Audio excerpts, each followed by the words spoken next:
Welcome to Natural Science! Hey! Hi, everybody. We're back for episode 7 of our adventures in the world of Reliquiae. Thank you so much for joining us so far. If you've missed any of our adventures, you can find them on YouTube. You can find them on your podcast platform of choice. And, of course, you can check out our Discord. You can check out our Patreon, our shiny new Patreon, which is now live and ready.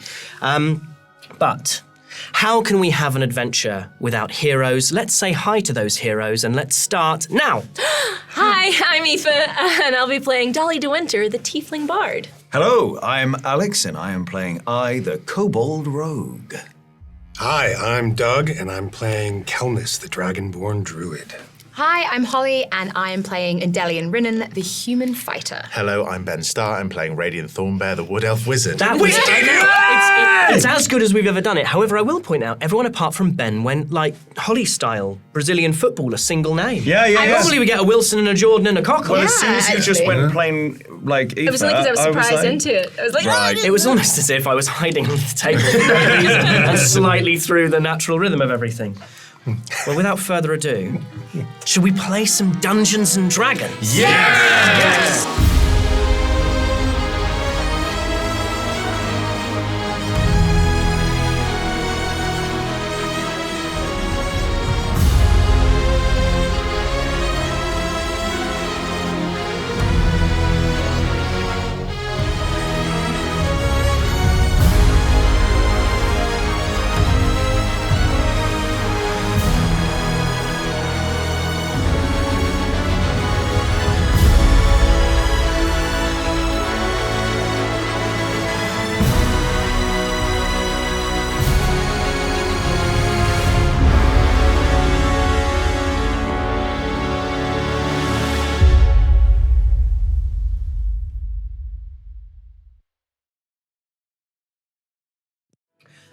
Last time, we began as Endelian listened in on the scenes unfolding around the jail complex. Despite the cacophony and chaos, she decided to return to Casper's hideout, trusting that her companions would succeed in breaking out Medea. Having arrived back at Casper's and trying unsuccessfully to coax conversation from Groth, she warmed herself by the fire. Meanwhile, the others were up to their knees in wastewater in a rancid reservoir beyond the city walls. I don't know why I write so much alliteration into these things, knowing I'm going to have to read them you're out. in a poop chute. They sought out a nearby well and some clean clothes to regain a little dignity, though I had gone into his shell after his struggles during the breakout. The worst of the filth removed, Kelnys, Dolly, Radian, and I, the character not the me, re-entered the city, bought some ill-advised mystery meat, and returned to the hideout. Once there, you washed, rested, and ate. Radian took the opportunity to interrogate Dolly on her connection to the prisoner Indy and the truth of her past. They shared a little of their lives before resolving to try to trust one another, as Kelnys secretly listened in. Casper attuned Endelian to the gem that allowed entrance to the hideout, and they shared a secret conversation, which I shan't spoil for players who weren't present, so if you want to find out about that, go back and listen to the previous ep. Endelian brought I out of his funk with an elaborate ruse to convince him he was capable of controlling the gem. As the others slept, Kelnys spied Radian placing something into Dolly's pack. And when you woke the next morning, Radian, full of apologies for his previous impulsiveness, asked the rest of the party to trust him and to follow along with his plan to speak to Groth. And it was now that Kelnys spoke up regarding Radian's actions in the night. But a search of Dolly's bag revealed nothing. Radian removed a leather pouch from his pack containing a deck of cards. I reached out to touch it and felt a jolt of pain in his head, hearing whispers coming from the deck. Radian told the others that the cards called to him and that he feared using them, though at Kelnys' request, he removed the deck from the leather bag and you observed that patterns of mountains, thorns and black water on the cards matched patterns in the Palace of the Virtuous.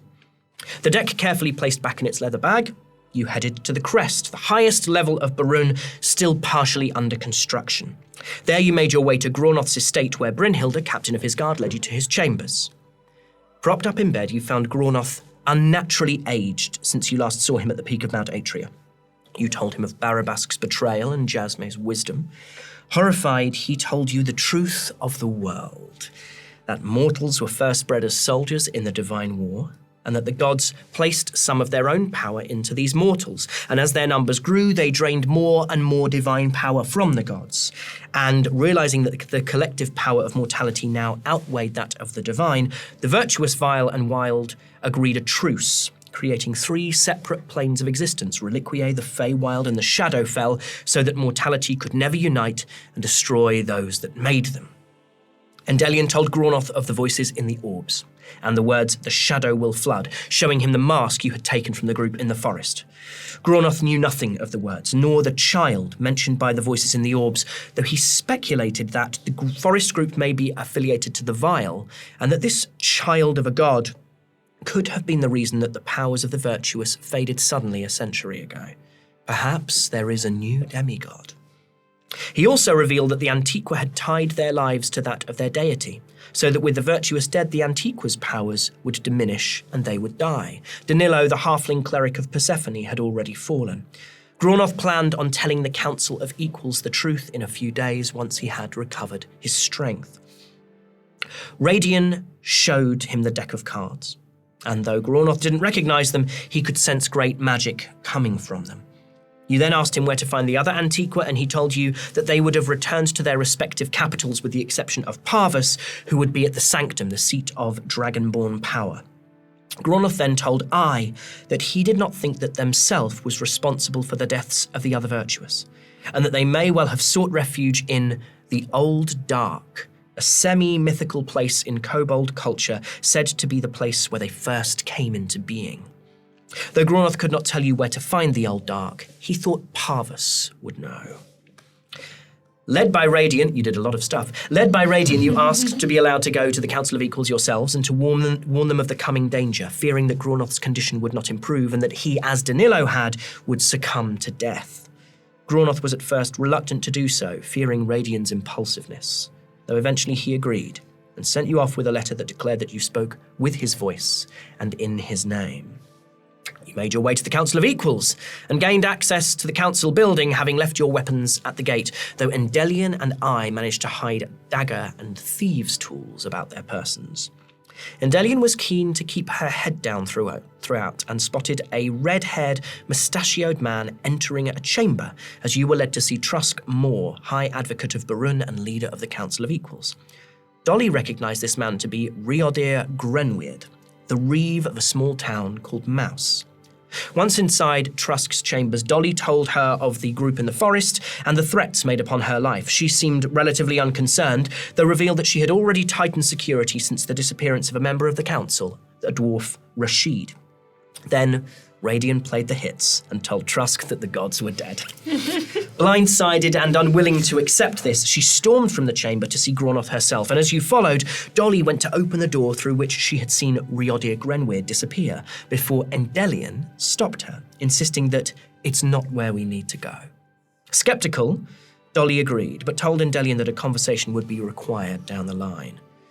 You reclaimed your weapons and headed back to Groth's residence, where you waited until Trusk emerged after long discussions with the Antiqua. She was now accepting of the reality of the situation and returned to the council chambers to inform them. Radian pressed Endelian on her actions outside Grenweird's chamber, though got short shrift. You headed to the Orange Tree Tavern for a drink to touch base and take the edge off, but after Endelian heard a voice within, she suggested a different location. You decamped to the Wise Walker, where Dolly and Endelian studied one another in silence before Casper burst in with news. The Spider Prince wants to see you. God, a lot of stuff happened. Yeah, it really did. That's a really intense episode. So that's where we are now. Casper leaning over the table. Everybody roll insight checks, please. What did we get? Radiant. An 11. An 11. And Deli? 9. A 9. 24. 24 from Kelnys. I? 18. 18. 13. And a 13 from Dolly. Endelian, you've never met the Spider Prince before. And I think your first reaction is your own internalized fear of what that might mean. For the rest of you, you immediately notice that Casper, normally so in control. Even when put under pressure, he seems cucumber cool. He is well and truly rattled. And Kelnys, you notice that his hands, as he's leaning on the table, you look down and you see his knuckles shaking, trembling ever so slightly, as he looks at the five of you and says, I'm to take you to see him. What are you talking about? He's here. He's here. Here In Baruun. Yeah, in the city. And he wants to see. He wants to see the five of you.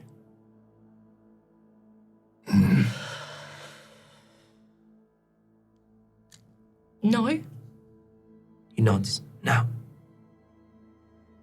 I haven't finished my food yet.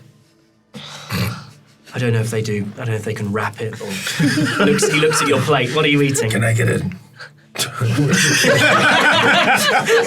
dog box, or what do they call him now? A dog box. It's a dog box. Dog in character, ask in character. The barman immediately pulls up like a kind of a travel for a dog, snarling. You made one of these. Yeah, you have your food. You have your food boxed, and that takes a few minutes. By which point I assume the Spider Prince is furious. Great. Oh, what did you have? I don't remember. What did I have? I think we just said food. You tell me what's in your dog box. What's in my dog box? It's a bacon cheeseburger. A bacon cheeseburger, one of the very first to be made. That might travel okay. That'll travel fine, actually. You don't It'll have heat up fries in well. there, you'll be absolutely fine. Yeah. And Casper leads you out the Wise Walker. And we're approaching late afternoon, early evening, and it's winter, and so the sun is starting to set. And where you are in the deal, you can see out to the edges of the city and to the land beyond. And the sky that's been pale white cloud cover is starting to become streaked with pink and with purple. And Casper, go ahead. I wants to say, I asks, has you met him? Not before today. You met him today. He travels with the spinner, and they made themselves known to me. You're sure it is he? When you meet him, I don't think you'll need to ask those questions. What does this mean? Why do they want to see us? I don't know. Why don't you roll an insight check, Dolly? 14. 14. Casper doesn't know you've been up Mount Atria. And Casper starts to lead you through the deal. And in fact, he leads you to one of the great staircases, the spiral staircases that connects the deal to the crest, the highest level of the city, where Groth and where the Council of Equals are. And you have made your way through. There are people finishing work. The deal at this time of evening starts to become, maybe it's most busy. The traders are packing away. The street food is really starting to kick in, Kelnys. Roll me a survival check, Kelnys. Survival? When am I going to eat some bad meat again? We'll see. 21. Okay, the burger's holding up well in the box. I'm just taking little bites. You are as we taking go. little bites. Fantastic. Yeah, I don't want to meet the spinner. Roll me a D8, please. A D8. 2. Okay, you've got maybe 2 more decent-sized bites of this burger. Anybody want some burger? No. I'm good. I don't know how you can eat at a time like this. Is we in danger? Yes, of course we are. You asking Casper? Yes. I don't know, but if we do what he says, that's our best chance, I think. What was he like? Is he angry? It's hard to tell. Whatever we're about to walk into, we need to be so careful as a group. I looks at Radiant. I think we all looks at Radiant. I'm not saying anything. And Casper leads you through the marketplace, through the throng, to one of these staircases, and just like the one that you went up before, although this is a different area of the city, it's not heading towards the same quarter, the same plaza, you think, where Groth was. There again is this beautiful stained glass and these ornate mosaic tiles, whereas the first one that you went up was like an azure river twisting round the spiral. This is like a field of wildflowers, green tiles and pinks and blues. And you go up this spiral staircase and you enter a plaza which, much like the one that you were on before, much like a great deal of the crest, the buildings are under construction. Everyone roll me perception checks. Go ahead, Endelian. 7. A 7. 11. 11 from Radian. I. 9. Dolly. 8. 8. Kelnys. 21. 21. God, you're around. What you notice, Kelnys, is that there is still the sounds of construction.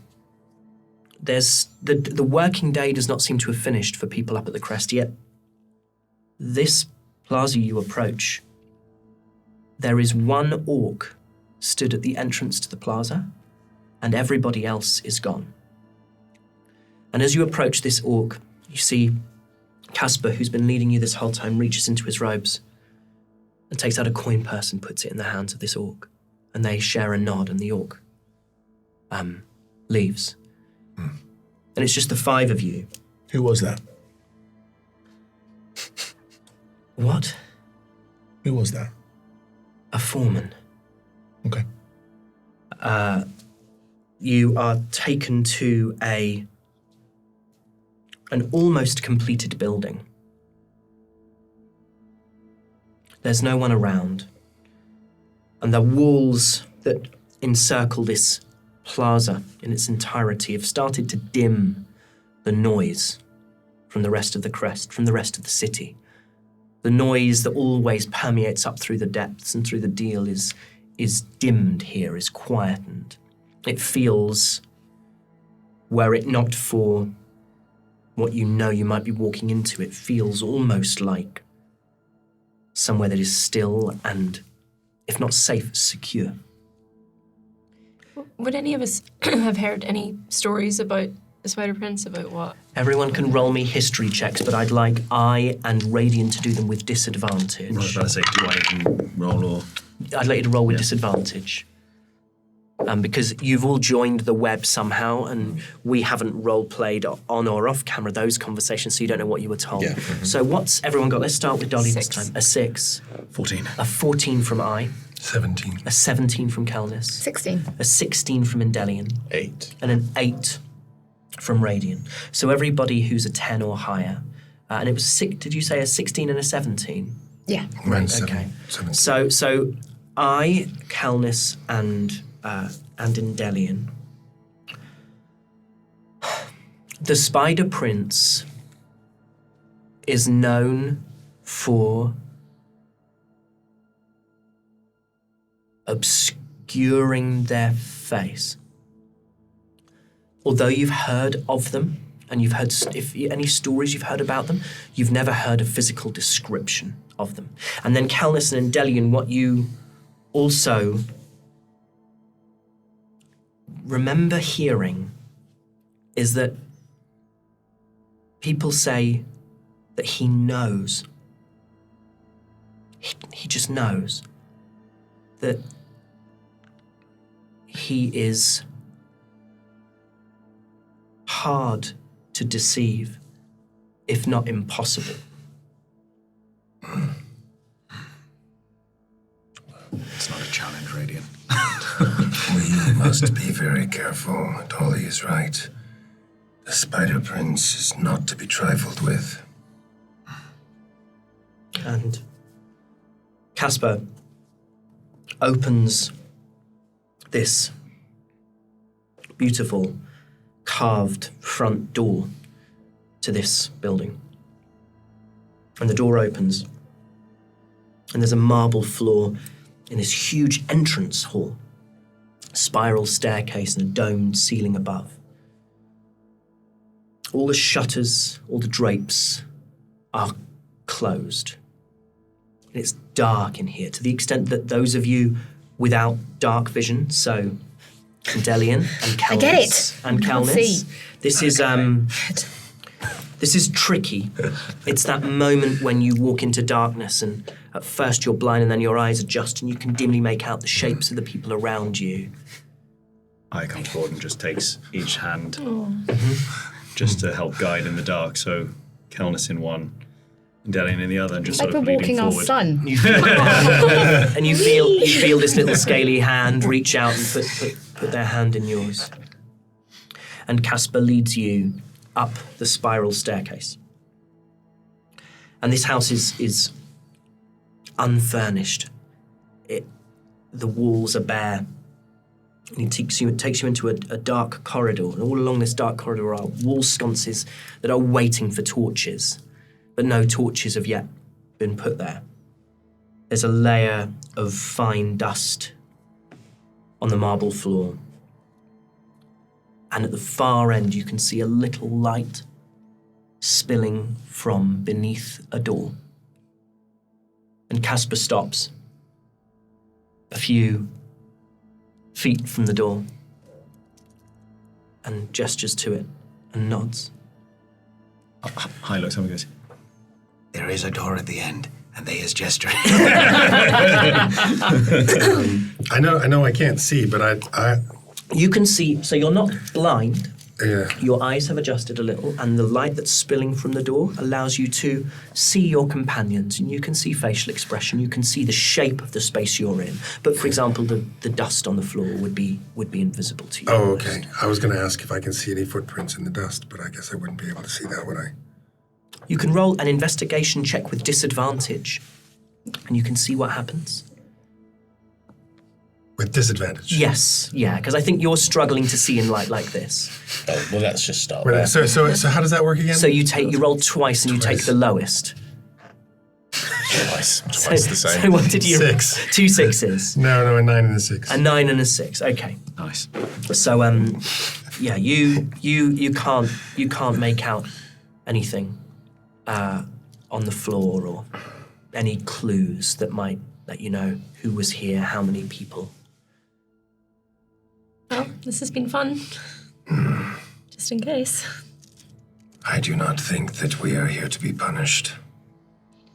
I think that we are here to be utilized. But what's we knows? I hope you're right. I think I just want to get this over with, so I'm literally just going to go through the door. There's no point in talking about this. Okay. I doesn't let go of the hand and just kind of So Delian, you open the door. Yeah. And you walk into a room. Windows on 3 sides, to your left, right, and in front of you. Thick drapes, shut tight. No light spilling from beyond them, no glow. And it would be pitch black were it not for the flicker of torchlight. And there are 2 figures in the room. The first you've seen before.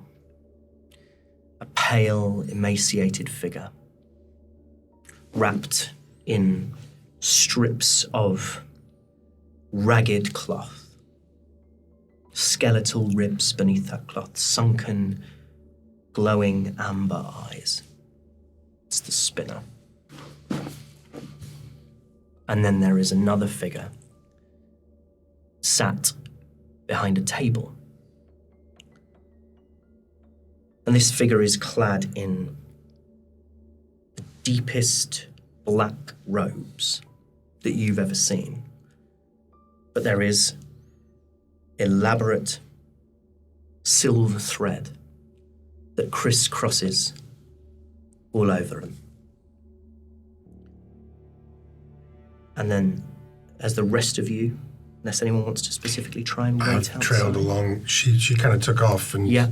I was still holding her hand, so I'm still holding his hand as well. So you make your way into this room, and you hear the door click behind you as Casper stays outside. And you see what Endelian sees, but the main thing, the first thing that almost brings you up short, is that this figure sat behind the table has a mask covered in black jewels. And there's no consistent pattern to the jewels. Large, small, all together, all next to one another. And what it does, everyone roll me investigation checks. Let's see how we're doing. Let's start with I. 6. Dolly? 12. 12. And Delian? 16. Radiant? 13. 13. And Kel? 21. 21. It's these magical wooden dice. Oh, these are your new dice. Yeah, they've got good dice luck. So, anything below a 10, you can't even figure out where the center of that face is. The black gems, the flickering of amber torchlight in them. It's like the light is it's almost not refracted, but it's like it's being disrupted. It's like your own ability to process what it is you're looking at is being disrupted. And those higher than that, you can discern at least that the head is probably humanoid beneath that mask. You would be very confident it would be a humanoid head beneath that mask, Kelnys. And this seated figure reaches into their robes and they pull out a silver bag, a silk bag, and they place it on the table in front of them next to a little pile of smooth black stones. And without moving, without that mask, that face moving, you hear a voice. You discovered the bodies. Yeah. Tell me everything. We arrived at the top of the mountain. We found Orm's body immediately. The others we discovered after. And Some were not there. one wasn't there. Themselves.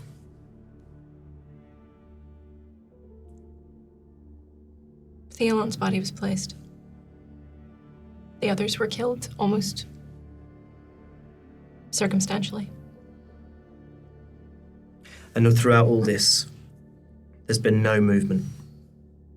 Not even from the spinner, whose eyes flick to you, Dolly, as you begin to speak.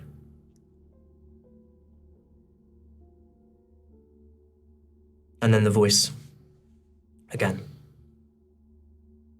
And the Antiqua. They is aging. Some are dead already.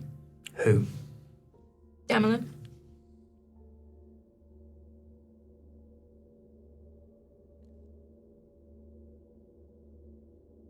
And the head moves. It looks at you, Radiant. Says, tell me of your home. Tell me of your family.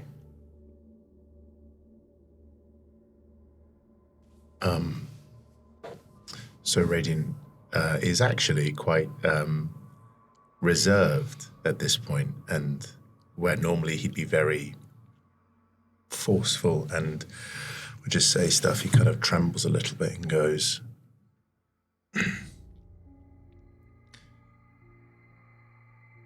I wasn't there for long. I have a brother, had a brother. You know that already. I have another brother, and I have a mother and a father. When I was found on the beach, they took me in. They treated me well for a time. They nursed me back to health. And then they locked me away. I thought they cared.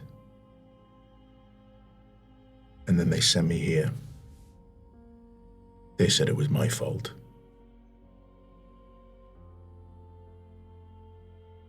They said that his death is my fault. And then I had to pay the price. I don't really know.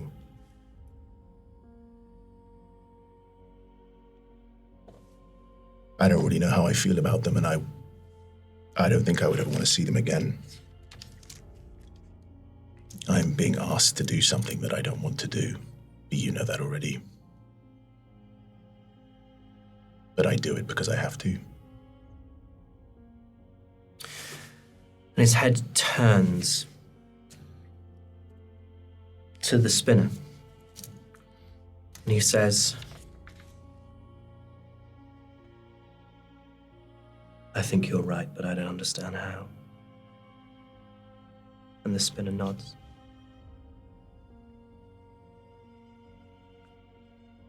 Is there anything else you need to tell me about the mountain?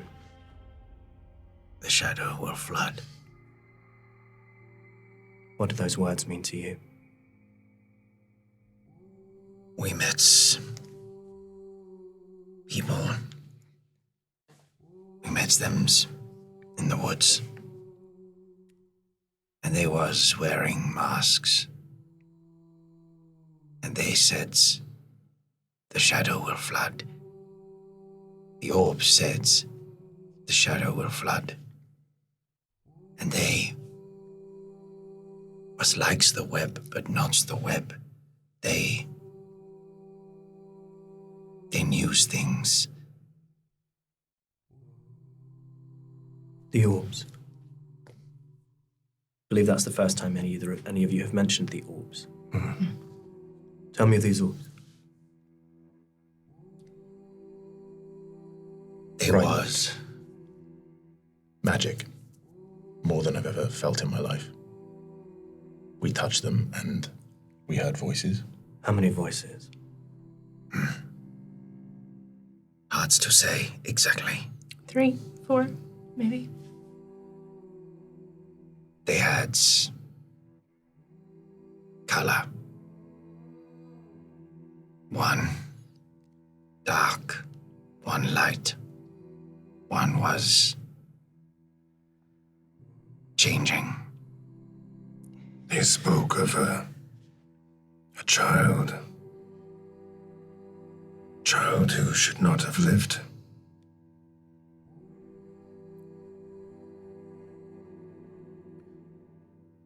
There was a blight on the mountain as well. And it was moving. Spreading.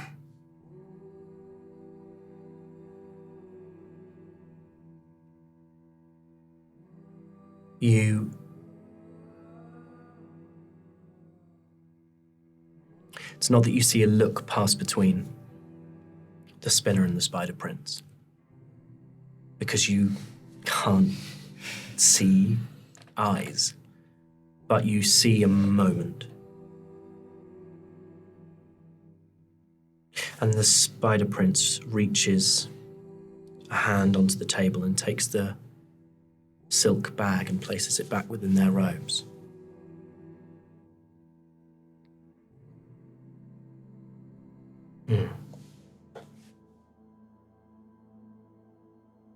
You've witnessed the changing of the world.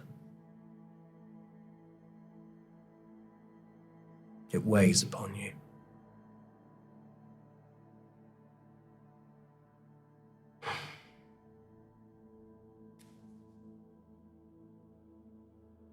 Thank you for your honesty. I would have known. And allows their head to sort of take in the 5 of you. And then nods at the spinner. And the spinner sort of steps forward. There is another task appointed to you. And sees a sort of half smile pass across Indelian's face. And reaches a hand out and places it on your shoulder. The hand is cold. And he says, "Fear not, it has nothing to do with the deaths of gods and the end of the world." The The last job didn't either. Roll me a...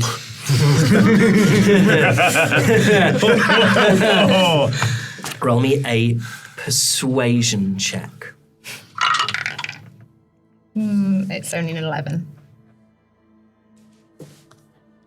You take 35 points. The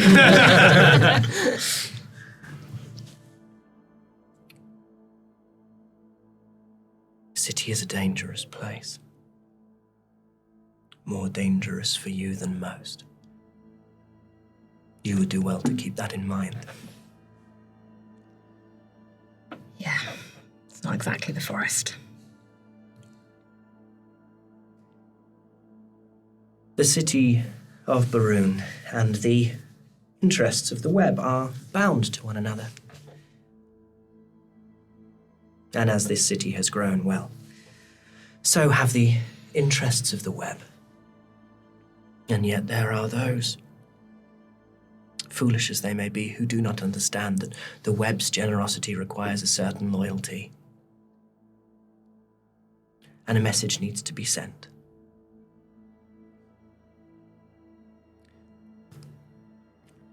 In the southwestern quarter of the crest, you will find a plaza of 6 buildings. Roll history, everybody, with advantage.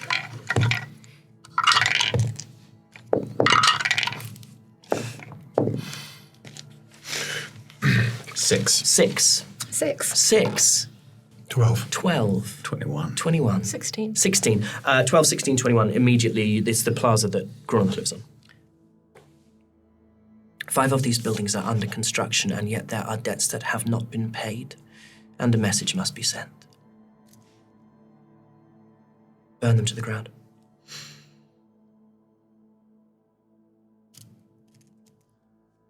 I reaches into his pouch and holds up to the spinner an acorn. Roll me persuasion with advantage. It's an 18. 18. Yes, I remember you. Mighty oaks and all, and takes the acorn from your hand. I nods. It will be done. It will be done. Well, good. Well, then that's settled. It's been a rare thrill to see the 5 of you again. Quite the journey you've been on since last we spoke. See it done swiftly. Once we've done this, what then? And he spreads his hand and says, "The web is wide. We do not know what may pull on its threads next. But you can be sure the moment we know, you will know."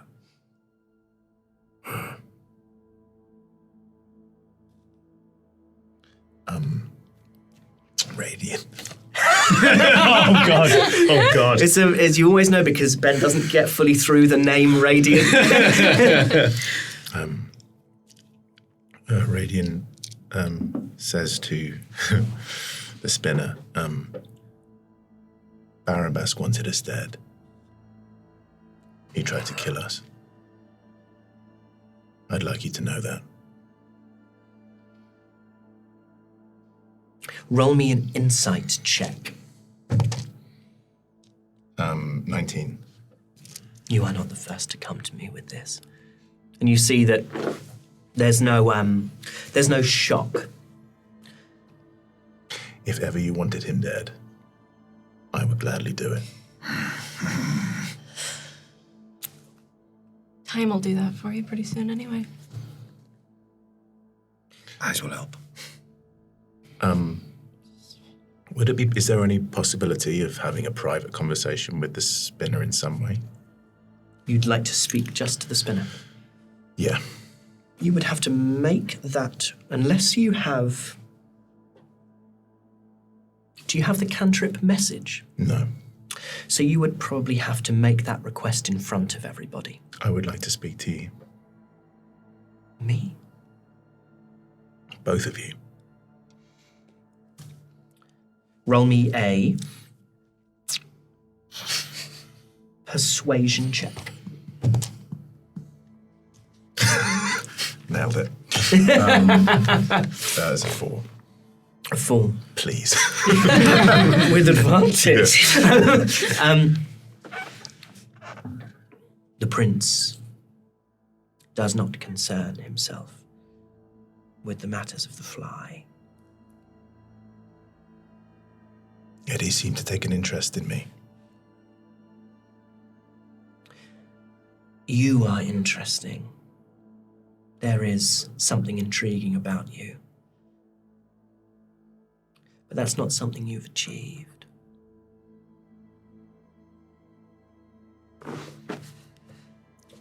Forgive us, he is rude. Oh, he's quite all right, actually. I'm going to leave the room. Not you. The rest of you, not you. As Dolly goes to leave. And I'd like all of you to leave the room. The spinner looks at you, and then the head turns towards you, head of the Spider Prince. What do you have for us? What he said's true. He's not a thorn bearer. Not as far as I can tell.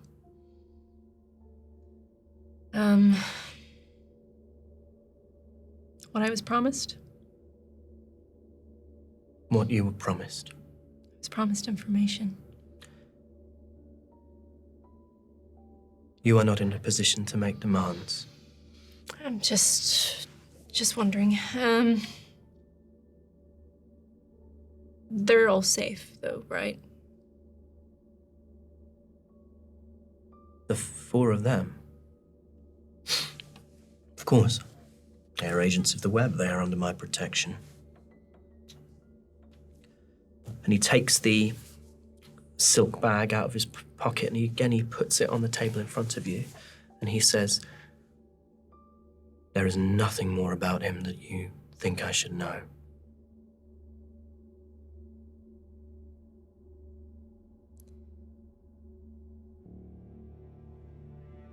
There's a deck of cards. Tell me about the deck of cards. They're bound to him. He keeps trying to throw them away. They keep coming back. They're powerful. Very powerful.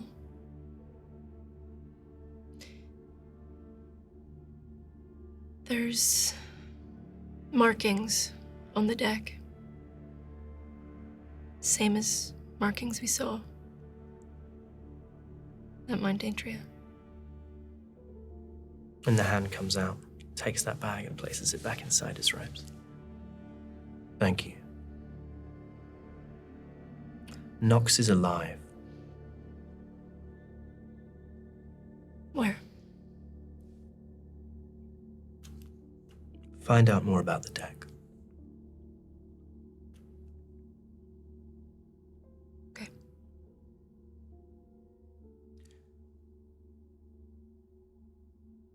And then the spinner says, this chapter has no leader. Not publicly. You lead this chapter. If they'll take my lead. They do not need to know.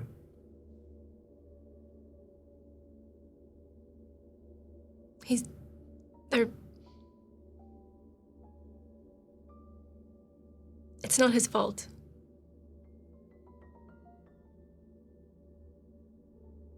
We are all victims of circumstance. Everyone has a sob story, Dolly de Winter. You should know that.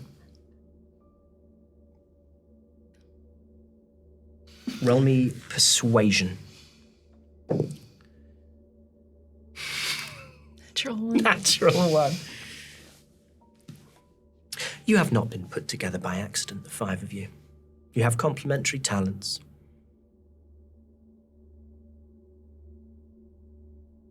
The web has no interest in disrupting what, for all its faults, is a coherent group. You did well. You have done well. Medea is free. That is a great boon to the web. I think he knows. I think he knows that I'm not who I say I am. And the spinner leans into you and says, well, then you'd better try harder. And he goes into these, from among these strips of ragged cloth, he produces a stone, a smooth brown stone about the size of your palm, with a rune carved into it. Roll me an Arcana check with advantage. Pretty sure I know already what that is. Yes, I'm sure. the player Aoife Wilson does. Arcana, that is 14. 14. You recognise these as sending stones. And for the folks at home, sending stones allow you to send a message once a day. They could send one message and you can send one message back, and there's a word limit on it, I think, but we'll look into the mechanics more specifically when you use them. He says, find out more about the deck. Ensure these buildings are burned. Okay, I will.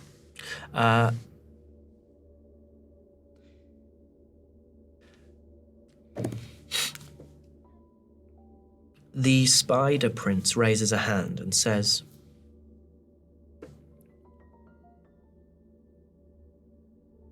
despite Barabask, the web has no quarrel with the Antiqua. Groths must not be touched. Okay. That's a relief to you, is it? He was kind to us. He was the only one that showed any compassion for our situation. And you've been to see him? Yes. Why? He wished us to understand the situation better. Takes the silk bag out of his pocket, puts it on the table. What situation is that?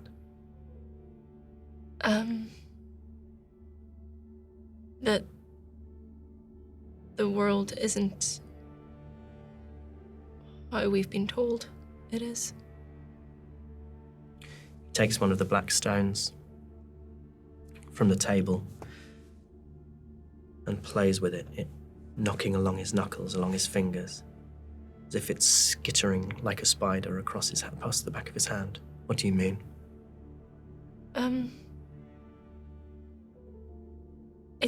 I don't fully understand it myself, really, but that the stories we've been told about the world, how it was created, the virtuous, all of it, not entirely true. How much are you trying to keep from him? I'm trying to tell him as little as I possibly can without actually lying. Okay. Roll me deception. This is a... Roll me deception. He's going to roll something against it.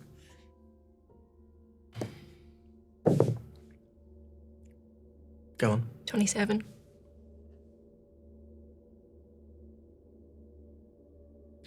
He takes the black stone, places it on the pile in front of him, and he says, have it your way. But do not suppose your knowledge outstrips mine. You saw the tree. Yeah. The Feywild, the Shadowfell. And then he leans forward and there's something new in his voice. And he says, I am always ahead of you. Yeah. Go with them. Yeah. Cool. The door's open and Dolly is a puddle on the floor. Yeah, she falls out like someone from like a murder victim from a cupboard who just goes. So the 5 of you are back out in the corridor. You're joined by Dolly. What happened? It's a conversation for another time. I look so radiant. Unlucky.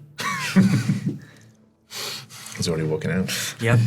And you walk back down the corridor and back down the spiral staircase.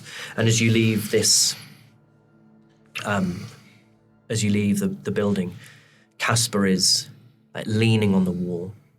Everyone roll perception checks. 12. 12. 17. 17. A natural 6. A natural 6. Ooh. and a 16. Yeah.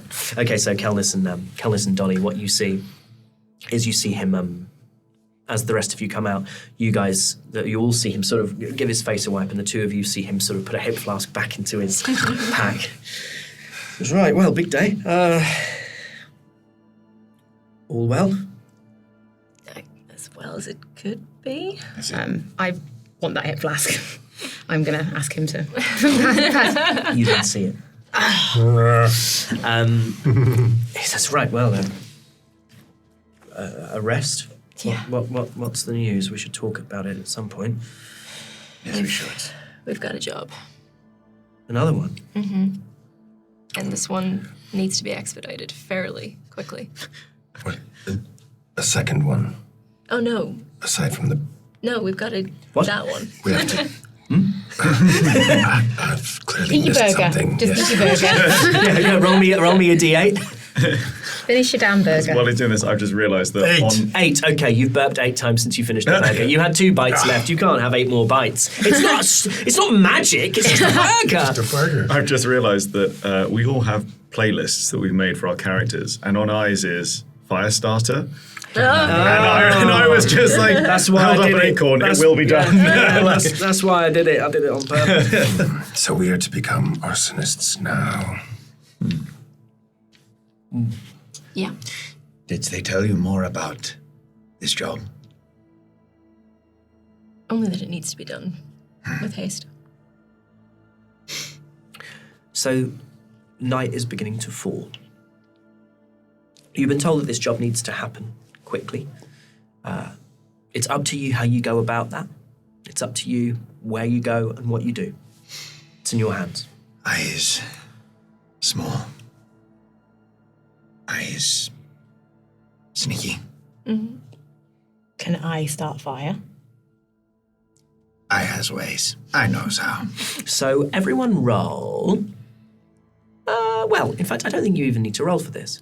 You'd all have tinder boxes as part of your kind of basic traveller's kit. So that would be a way to start fires. And a lot of you have I've got cantrips. cantrips and fire spells. I have lots of fiery things. Should we maybe go and have a look at these houses? See Yeah. what this job's going to be like? Does we think the lower city has things to burn? I mean, Things that burn easy. those things are burnable if you... But things that the will? burns quick, Oh, fast. I'm sure we can find stuff here. I want to get this done quickly, so let's go to these houses. So your quickest way would be to cut through the great, kind of gardens at the centre of the city. And you start to go ahead. We should probably actually gather some supplies or something. We should actually gather some supplies or something. Well, let's take a look at it first. Kindling and... We wants to scouts then. We wants to scouts the places. I'm just going to go and look at these houses. You can come with me if you want. But I'm going. I can go in windows. I'm going, so you come with me or you make a decision now. So you're going to split the party, or do you want to all stay together? I is going. I goes, Radiant goes. Okay. Great. So you head, you head through these gardens, and it's quite a still evening. The sky that was pink and purple streaked is dimming, like blues that are becoming black. And the first few stars are visible through the sparse cloud cover. But the crest is alive in a different way to the deal, and certainly in a different way to the depths. It's like being by the side of a river in a reputable district of a great city.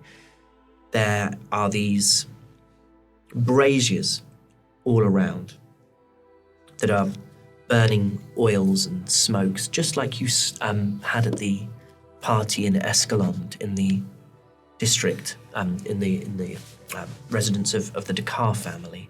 Perfume smoke rising up towards the night sky. And as you start to make your way towards these gardens, you pass areas where people are enjoying dinner. There are pagodas that people are sitting within, everyone in their finest robes, beautiful, gorgeous colours. People of all races. And you make your way into these gardens, and there are groups drinking, sharing wine. There are couples walking hand in hand. You see as well the odd guard in the tradition, in the sort of now familiar brown leather and chest plates. And as you get over towards this plaza where Groth's residence is, there is the last few stragglers of the work team that you saw there before. Roll me investigation checks, everybody. Actually, it can be investigation or perception. You can roll either on this one, because I'm a generous. Nat 20, 20. Nat 20, no! Just a normal 22. Just a normal 22. 21. 21. 10. Get out of natural six. There's a lot of things going on in my brain. What? Okay, cool. So, what you notice as the last of these stragglers move past you, everyone apart from I notices this. And actually, I don't think you'd be particularly it's not that you don't notice it, it's that I don't think you really understand what it means. Mm-hmm. The rest of you notice that some of these artisans are walking a little bit wibbly. And what you catch, Dolly and Endelian, you catch the smell of alcohol on them, and you catch one of them saying, has anybody seen Vim? And then they're past you, and you're in this plaza. Some people are having a good night. So there are these same scaffolding-wrapped buildings that you'd seen before. And there are 5 buildings. Groth's is the one, if you like, to the immediate left. Let's almost think of that as building 0. Mm-hmm. And then you have 5 buildings, left to right, on the rest of this narrow, long plaza. Which one do you want to go and have a look at? And also talk to me about how you're moving in this space. How are they, like how close are they connected? Are they terraced? Like I want to get a sense of connection. So, this is very, very basic, but essentially, flip it. So you're coming in this way. This is Groth's, which is completed and has a little wall and a gate in front of it. You've been there before, and you've been coming down this walkway. And then you have these 5 buildings that are all in various stages of construction. And I can give you little bits of information about them as and when you go there. But for now, I guess what I'm really asking you is, are you trying to move in such a way that Brynhilda and the guards would be unaware of you being up there? Or are you moving around in comfort? In fact, I'll put that there out of shot, but you can all see, because I don't want us to get into tricky territory. I think it would go easier for us if they didn't know we were here. I agrees. Radian, why you smiles? Because of how good my map is. Such a good map. Where are we in relation to these people? We're not clearly visible. We're just kind of like just in front of them. Can we So get you a see little that red little- "You are here" sticker? You've come in down here, so Great. you're sort of there. So would you like to move stealthily, or would you like to move in as you would anywhere else in the city? I think we should start at the other end, Yeah. away from the sights Yeah. of Brunhilde. Good idea. There may be a worker named Vim still here. These houses are under construction, These are all under construction. so there's no one living in them. You haven't done enough to know. Kelnys pulls out a construction hat. Attempts to just blend into the... Puts a burger underneath. Kelnys Always keep standing. Kelnys pulls out a formal qualification from the Association of Chartered Surveyors. He's been around a long time, guys. Okay, so I think then it's a matter of kind of gauging. They're under construction, but are they accessible? Do you know what I mean? Are they, like, you can kind of walk in and 5 they're... of us, 5 houses. Why don't we all just take one and Take have one a each.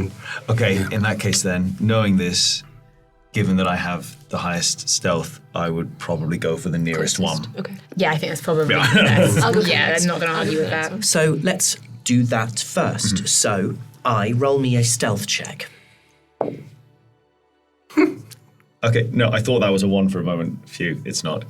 It's a 7, but it becomes a 16. Okay, becomes a sim. Oh my god. So, roll me investigation of this first building. You are able to move swiftly, quietly. It's an 8. It's an 8. This building is single story. Looks really early in its construction. Okay. So it's just bare bones. There's no sort of nothing like sort of storage wise in there. It's purely just With an 8.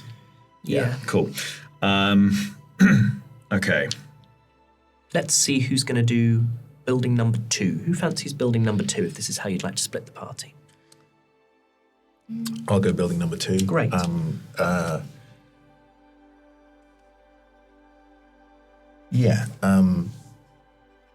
Radiant casts Disguise Self on himself and makes himself look exactly like one of the workmen that walks past him just Great. then. Great. So with kind of almost like a very swift movement, he suddenly doesn't look like himself at all. And a very generic looking humanoid figure. And walks up straight to the front door and bangs on the door.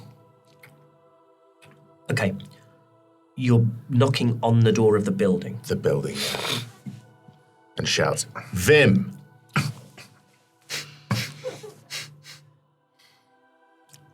Vim, you in there? You hear a... Sometimes when you get it right, you get it very right. Unbelievable. I can just see chat now. Sorry, yeah, what? You see, roll me an investigation check on this building. That's a nat 20. Nat 20. Okay, I'll tell you the bloody lot. It's a 2-story building, and it's sort of reasonably close to being completed. Doors have been installed. There are a few of the upper windows that haven't yet had. That haven't been glazed yet, but the ones on this lower ground, on this ground floor where you are, they are set with stained glass. And as you knock on the door creaks open slightly, and it's dark. Not that matters to you. You have dark vision, and as you go in, it's in a slightly worse state than the one where you just met the Spider Prince. Mm-hmm. But it would just about be squattable in, if not livable in. And you see that they're sort of applying lime plaster to the insides of the walls. And there are a load of fleeces that are over the top of it, as if they're insulating the walls. Mm-hmm. And there's a great pile of fleece in the far corner. Good news. And you can see, like a hand, Yeah, sorry, lads. I've got a little bit ahead of myself, and I'm not. And you see, trying to sit, as this person's trying to sit up, you just see two little horns, and then you see the horns dip out of view. And it's clear that this tiefling is floundering somewhat in the fleece. Vim, what the fuck are you doing? I didn't want anyone to know. Don't tell Malcolm. Malcolm already knows, that's why I'm here. No, I'm gonna get my marching orders off Malcolm. Why do you think I'm here, Vim? Because we were all having a nice drink and it's been a long week. Wouldn't you say it's been a long week? You say that every week, Vim. Yeah, well, the weeks feel long when the days are short. But you have to do it on work hours. My head is absolutely awful, you know. I can see that. You know what? I feel like my arms are growing. Yeah. Listen, Vim. Coming out my eyes.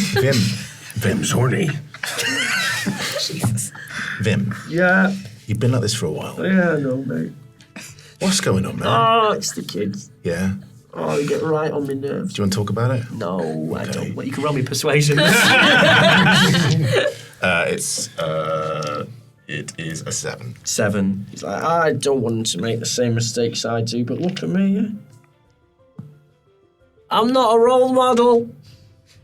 I'm not a role model. Like, he's now starting to shout. He's that erratic. Vim, I'm not a role model. Vim. I'm not the man my father was. Can roll me persuasion to try and calm him down. That is a 17. Yeah. He's like, sorry. We're just mud and Just normal. ideas, aren't we? Yeah. We're not much more than mud and ideas.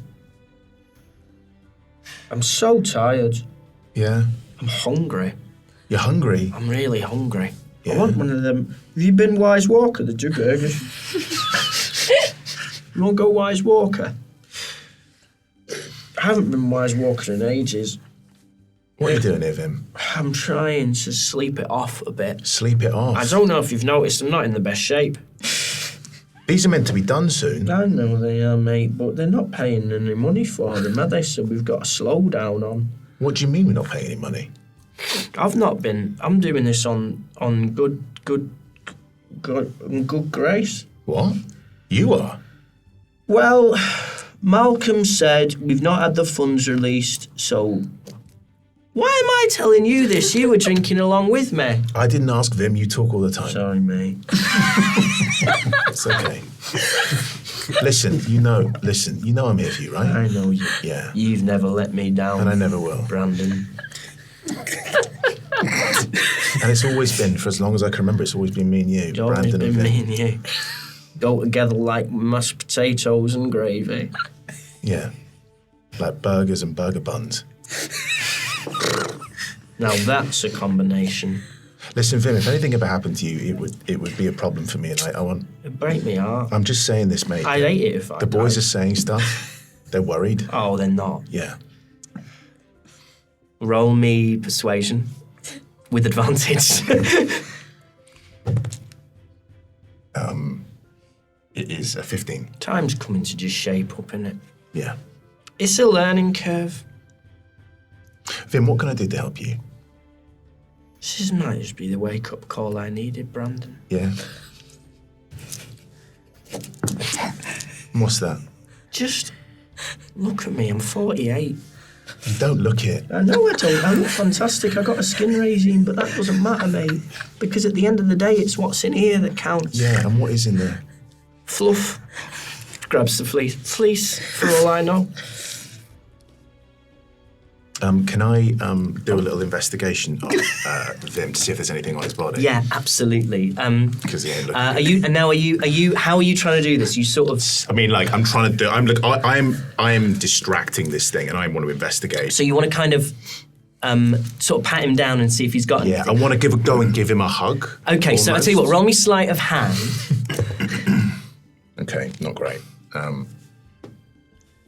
It was an 8. An 8. Whoa, Brandon.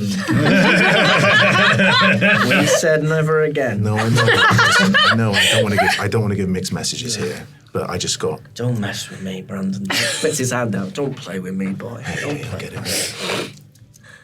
Listen. Can you help me out? I'd do anything for you, mate. Yeah. Other hand goes onto your face. Yeah. I never forgot. Not for a second. It meant a lot to me, Vin. Yeah, I know it did. I know it did. It meant a lot to me as well. And I know you've got a lot going on in there and you're really confused about things. It's torment. Yeah? Yeah. Do you want to talk about it? I've run out of words, babe. Sometimes you don't need words. This is bad. I cannot wait. He does. I cannot. Try again, please. Yeah. So sleight of hand him again. So Radiant is like going out to kind of like reach. Yeah, he's got two hands on your face. You reach out a hand towards his face, and the other hand is scrabbling around. This is a bit more successful. It's 14. Okay, there's a set of keys Okay. that you find in his robes. Yeah. You take them? I do take them, yeah. And then as I get very, very close to his face, and I think there is this moment of like just incredible electricity, I go, we can't do this for him. Not here. Not now. Not now, not again. You got a family. I know. And I love him, and it's so confusing. Sometimes it is, though, this world. I could write a book. You should, Vin. I should. You've got such a way with words. Thanks, babe. Anyway, go. Hey. You're a good man. You're a good man. And he stumbles out. I cannot wait for the construction worker Brokeback Mountain fan art that is going to be made about these two together. The community is going to have a whale of a time. I can't wait to be branded. Once again, the emotional whiplash that is Radiant Thornbear takes hold. So you're now alone. You're now alone in here. Yeah. What do you want to do? I want to look around the room. I want to check and see if, obviously there's fleece, which is probably quite flammable. Yeah, there's a lot of fleece. Like it's roll me investigation with advantage.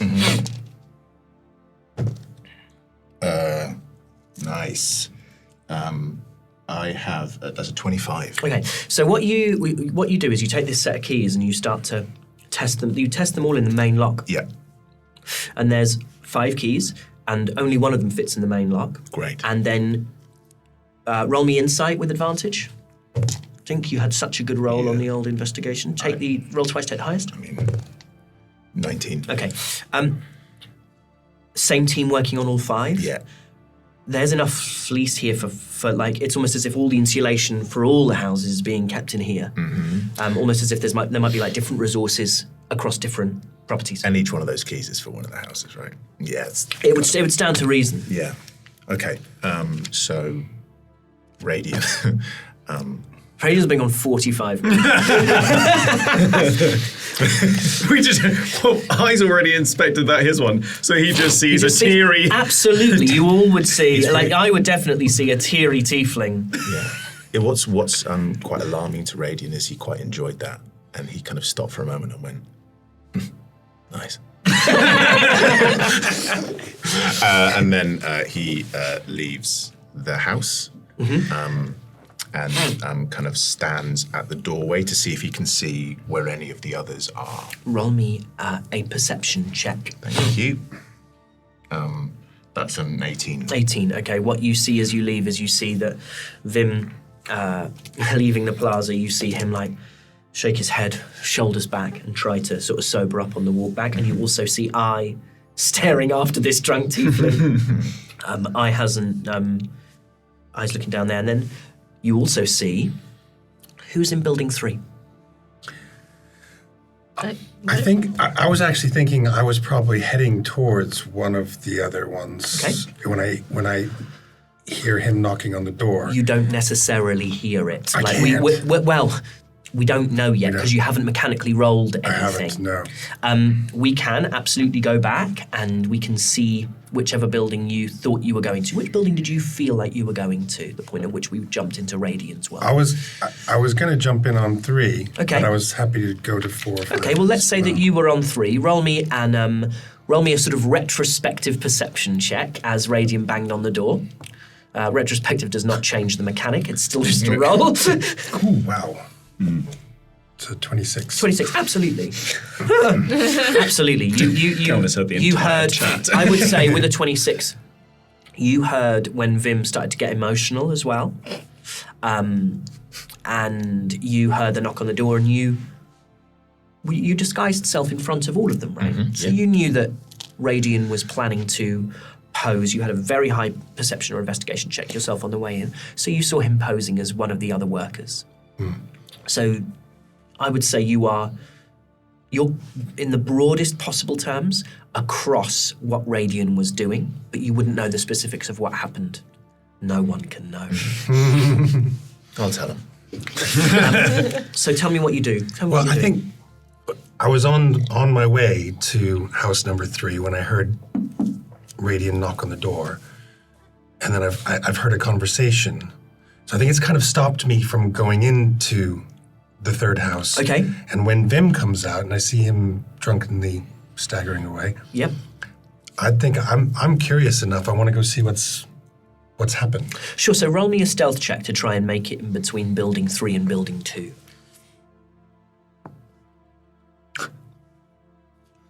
So 1. That's a 1. Okay. I mean, I have a. I doesn't don't matter. think I have much stealth. It doesn't matter. A nat 20 is always a success, and a nat 1 is always a failure. Even if you have and I hate to put this thought in your head, but even if you ever rolled a nat 1 on spoon carving, even your plus 10 wouldn't help you out. Breaks. You shatter the spoon. So with a nat 1, there is a lot of building material around here. You don't have dark vision. And as the night is getting darker and the light is dimming, there would be no reason to illuminate this area of the plaza. There are no torches, and you clang into a load of wooden floor planks that have been stacked almost precariously. And it's like a Jenga tower falling. It's like as you feel your shin against one of the planks and it starts to move, and as you reach down, you knock another thing and another thing and another thing. Roll me perception. 18. You hear, what was that? And a noise, you hear that from within Groth's compound.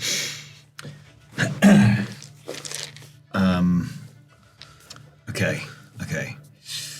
In this moment, I is going to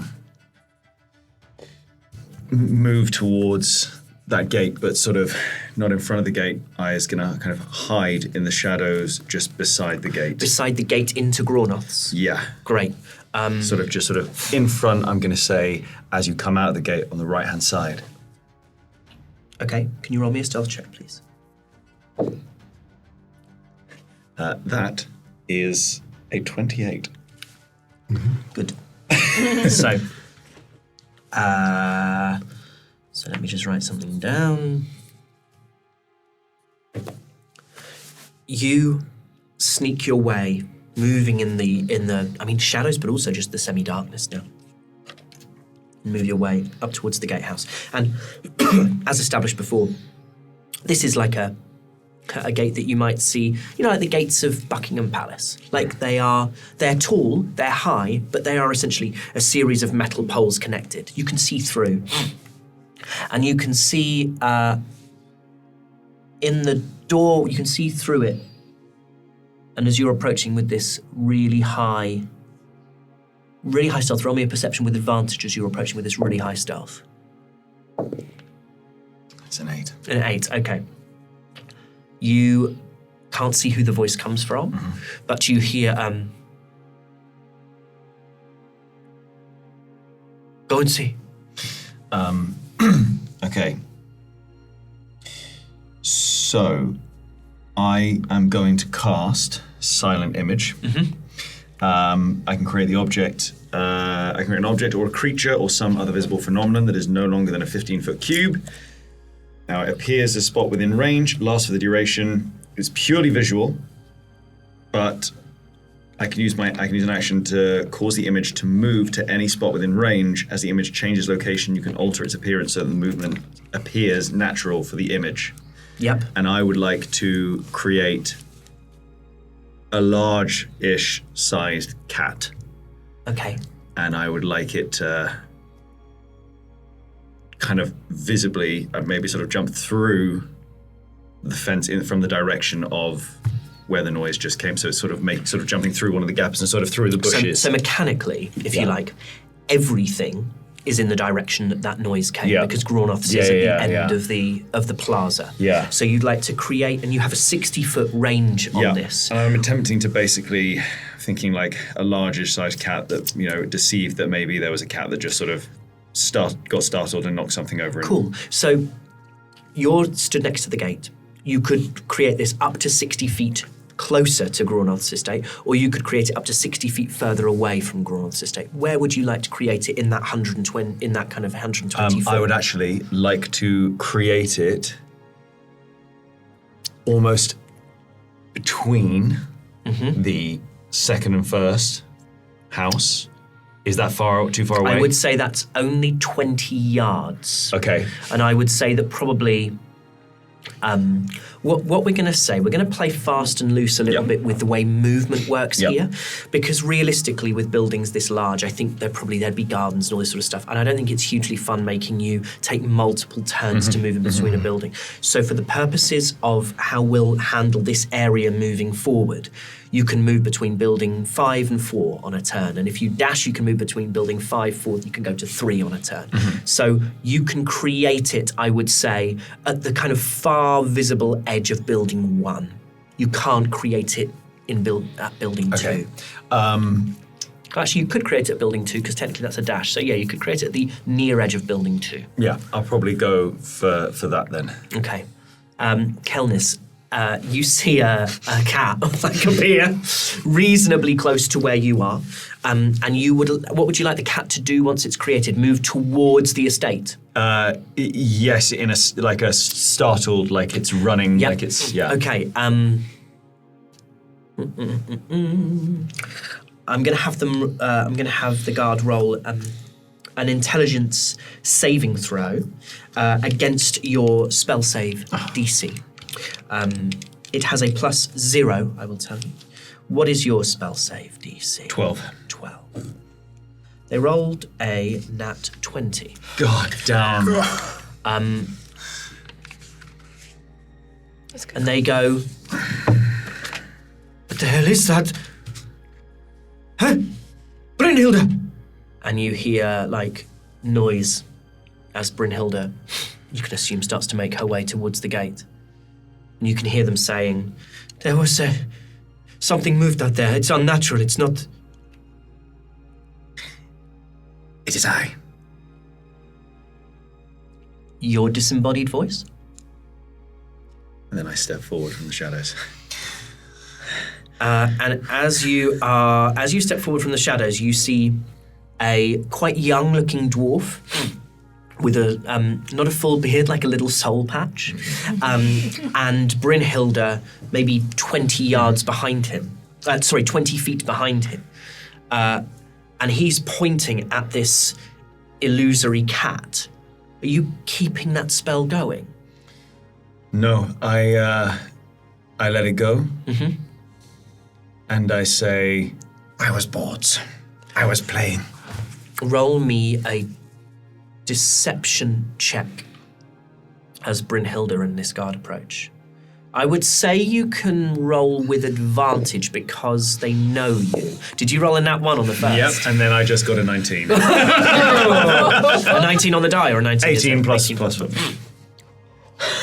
This is not a place to spend time if you are bored. And Brynhilde puts her hand on the guard's shoulder and says, get some rest. And he heads off to a little gatehouse, a little guardhouse within the grounds. And she has her hand on the bars and she almost puts her face to the bars and she says, "You saw him today. You saw how tired he is.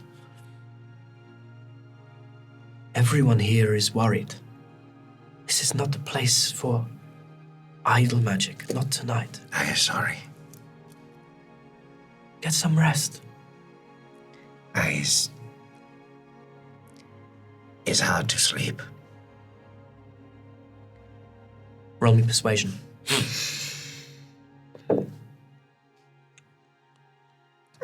3. I understand, but rest you must, and I must return to my duties. Looks after him. I have, for a long time, I will continue to do so. Good night. I sort of want to walk away. I mean, is she gonna just watch me the whole way? I'm gonna walk. And going back to the sort of entrance point into this Yes. area, I'm just gonna go turn the corner and then just sort of remain. Hidden or waiting visibly. I'd like to think out of. Yeah, I'll hide around the corner. Right. Yeah. Sure. I mean, I'm not even going to make you roll. Essentially, Okay. you disappear right round the corner, and Yeah. To all intents and purposes, she thinks you've gone. Yeah. So, Kelnys, you've seen all this happen. You've heard a lot of this. Radian, you've heard a clatter just as you're auditing the fleece. Kelnys, what do you do? Well, as soon as I knock everything over and see the cat, I just stand there and go, fuck. It's me. And I guess, even though I don't have dark vision, I'd probably see and or hear a little bit of this exchange that I has with Brunhilde and the guard. You can roll me you're about 60 feet away, roll me a perception with disadvantage to see how much you can make out staying still. So roll twice, take the lowest.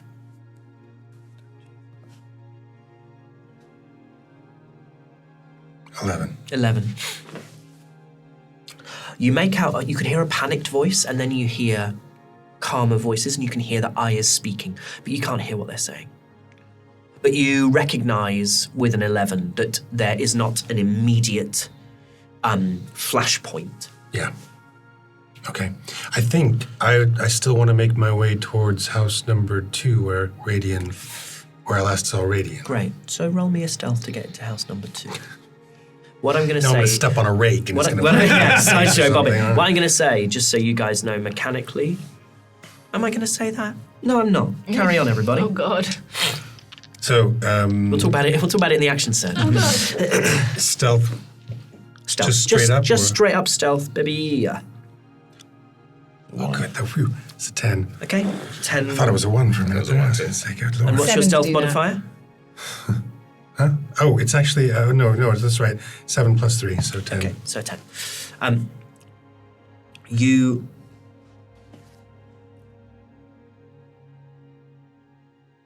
As you make your way towards that building, you're just not moving that lightly. You're not treading that carefully. And you're just struggling in the dark.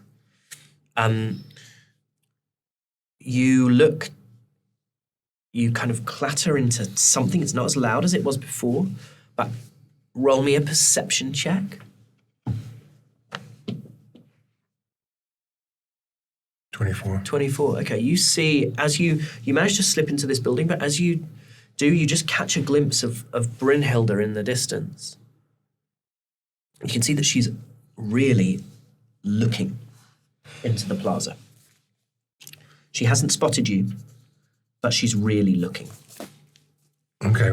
Well, I just want to, if I see her, I just want to duck behind whatever the nearest object You've is. that ducked I into can- the building. You're now in the Okay, building. I'm in the building. Okay. You see Kelnys clatter in. What the fuck are you doing here? I heard you talking to someone. I heard you outside. Was that you? No. Roll me a deception check with disadvantage. With disadvantage, roll twice, take the Which lowest. one? Deception. 2. Okay. Yeah, you absolutely know that was Cal. I know that was you. You're a clumsy fucker. Well, the good news is I've actually done something good for once. What did you do? Where are the others? I don't know. I'm not going to waste my breath on you. Where are the others? I don't know. We don't have time for this. Where are the others? I don't know. Okay, we need to find them. He looks out of the window and of the front door of the front of the building to try and see if the others are around. Okay, you're trying to look through stained glass. Roll me a perception check. 20. 20. Not natural. But. Okay, you can see I on the walkway crouching behind a wall. The walkway that gave you entry. Yeah. You can't see Endelian or Dolly. Now, who is doing building 4? I think I should take Yeah, it's getting to the point where I can't see. No, you can't see. This isn't great for me. No, you can see, so dark vision means you can see in darkness as if you are in dim light, and the light is fading and it's becoming essentially dark, which means you guys are almost mechanically blind at the moment. Well, yeah. So, so Dolly, roll me a stealth check to get to building 4, please. Okay.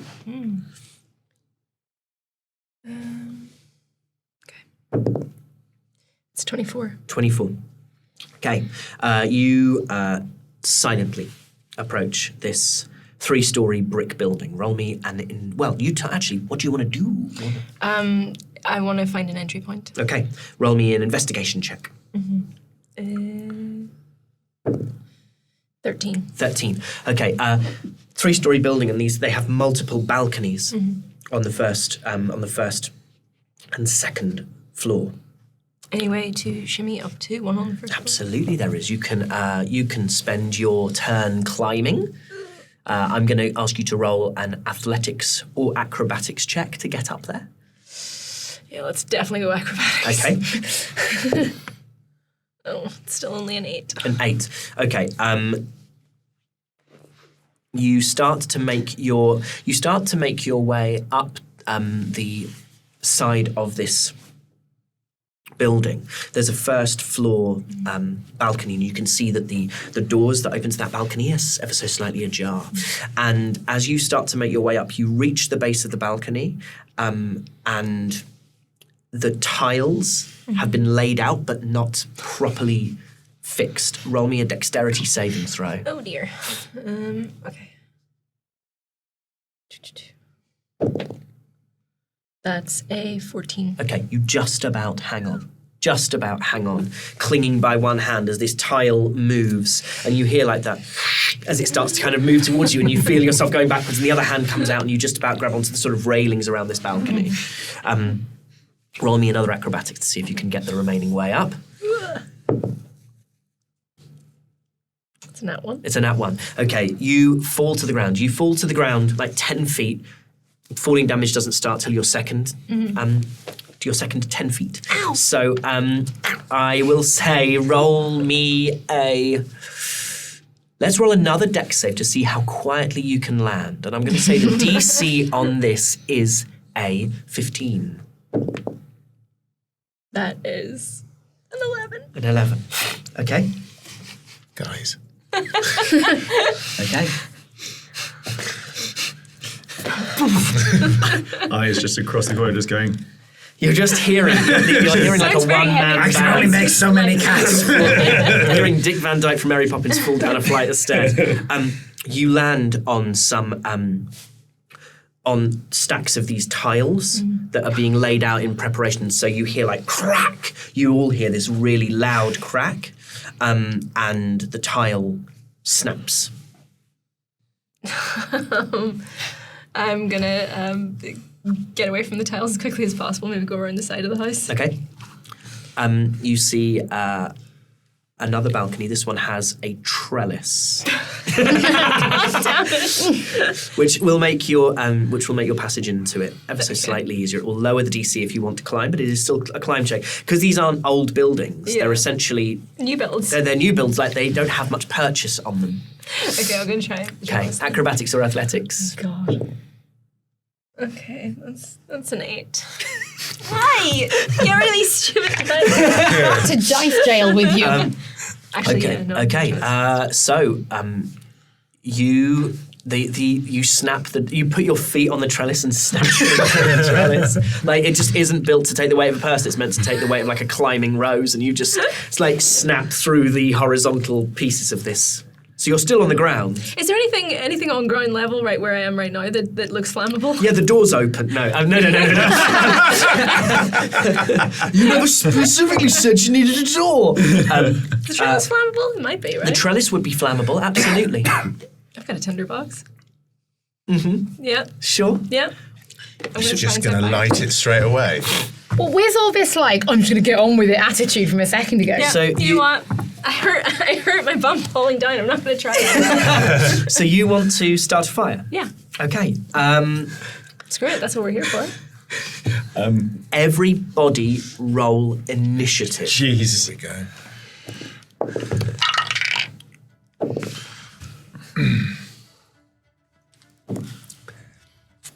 Okay. Anybody get a nat 20? Okay. Anybody get higher than a 20 with modifiers? 15 to 19. I got 17. 19. 19. 10 to 14? 14.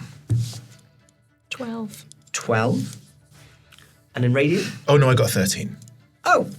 Sorry, I was Welcome to imagining this situation. You were imagining. Radiant's like, oh, you want me in this conversation? Oh, okay, yeah, sure. Okay. He was remembering his time with Finn. It's awful. Okay. I'm not at my property right now. So here's how this is going to work.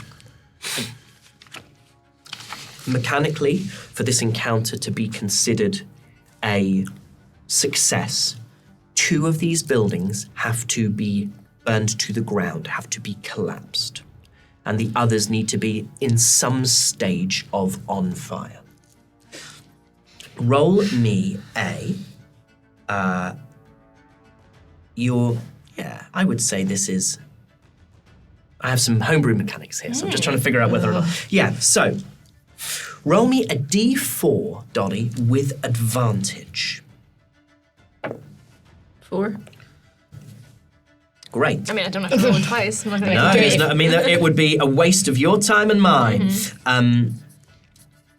Let's say you can now roll 4d10, please.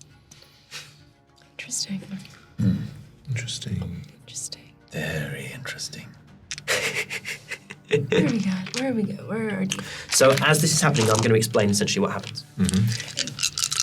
These buildings all have a different amount of HP depending on how large they are and how long and how far they are in their construction process. A building is considered destroyed when it's 0 HP. Anything below 0, anything above 0, and it's on fire. Once a building is on fire, it will burn at 10 HP per round without you doing anything. But you can do things to add to how quickly it burns. And essentially what Dolly's done here is if you're using something imaginative to start that fire, you can do some extra damage to it when you get that flame going. 16. 16, fantastic. So you take 16 HP off this building. That would mean that is now, Dolly had a surprise round on everybody, that's your turn. We're now going to go to, I need to roll something. That is the building's turn. Now the building rears up. How dare you! A great dragon turtle, a building on its back. Right. Cool. The building is aware that it's on fire. Yeah. That you hear a voice saying, "Why would you burn? I was a home. I only wish to be a home." That is Endelian, brilliantly, who is, I'm assuming you were making your way towards building I wasn't making my way anywhere. I couldn't see anything. Okay, so it's now your turn. What we're going to do is we're almost going to give you, if you like, two... we weren't literally moving to these buildings. We're building. Once we enter initiative, as I've said, on each round you're going to be able to move. You're going to take movement that will allow you to get from building 5 to building 4 or building 1 to building 2. But because we're messing with time a little bit, you are now at the point where you've sort of first entered. Radiant has just cast Disguise Self. Tell me what you'd like to do. We'll figure out where you're going to be starting and what you're doing. I think I'm going to look towards Groth's estate. I want to see if I can see anyone looking at us, watching us. I mean, stealth is not my character's strong suit. Okay, so we are right back at the beginning. Yeah, so technically... So you can roll. What I'll say you can do is you can have spent your time in the early part of this before that fire was lit, checking out what's going on. Roll me a perception with advantage because you're very still. You're watching. You're trying to take everything in. Only a 12 because I don't have a perception modifier. Okay, so with a 12, you hear Vim's voice. You hear the knocking on the door, you understand Radiant's plan, you see Vim leave. You see you hear the noise of Kel clattering into everything. You see appear then in front of the gate. You can't tell the conversation, but you then see leave. And You see a sneak strange round. black cat. Yeah, a strange black cat that disappears, and then you see go round a wall onto the walkway and hide. You see Dolly disappear, and you hear a clattering of tile. That's what you get with a 12. And I'm going to say, just for us, you're still somewhere around where you started. Okay, I think I'm going to investigate the clatter of tiles. Almost like checking that Dolly is okay. Okay, so roll me a stealth check, please. It's on brand. It's a 6. Okay. You Nail it. It's dark, okay? Give me a break. You have... Oh, goodness me. Oh, I just lost a d20. What did I roll? I rolled a 2. I wasted a 2, everybody, on the floor. Great. No. Next one's going to be really good now. You make your way towards this 4th building, and as you do so, you're it's not that you actively knock anything over, it's just that like you're sliding on things, it's your footing is really uncertain. And you do trip and sort of knock yourself into the exterior wall that goes around the plaza. And as you put your arm out, you have the gauntlet on your vambrace. There's metal on your elbow, and it kind of clangs against the wall. But excuse me, what you do come up eventually, you see you can hear Dolly ripping something round the back of a building, and as you go round, you find her setting fire to a trellis underneath the balcony. Great, like Dolly's okay and the fire is starting. So as far as I'm concerned, like that's the job. So What are you watching me for? Go! okay. So we're now we're in the initiative, and it's your Yeah. turn. You're with Dolly. Run, you fool. I guess now I know that this house is starting to be on fire. I guess there's only one house left that no one's at. So Okay. So you'd like to make your way to the 5th house. the 5th house.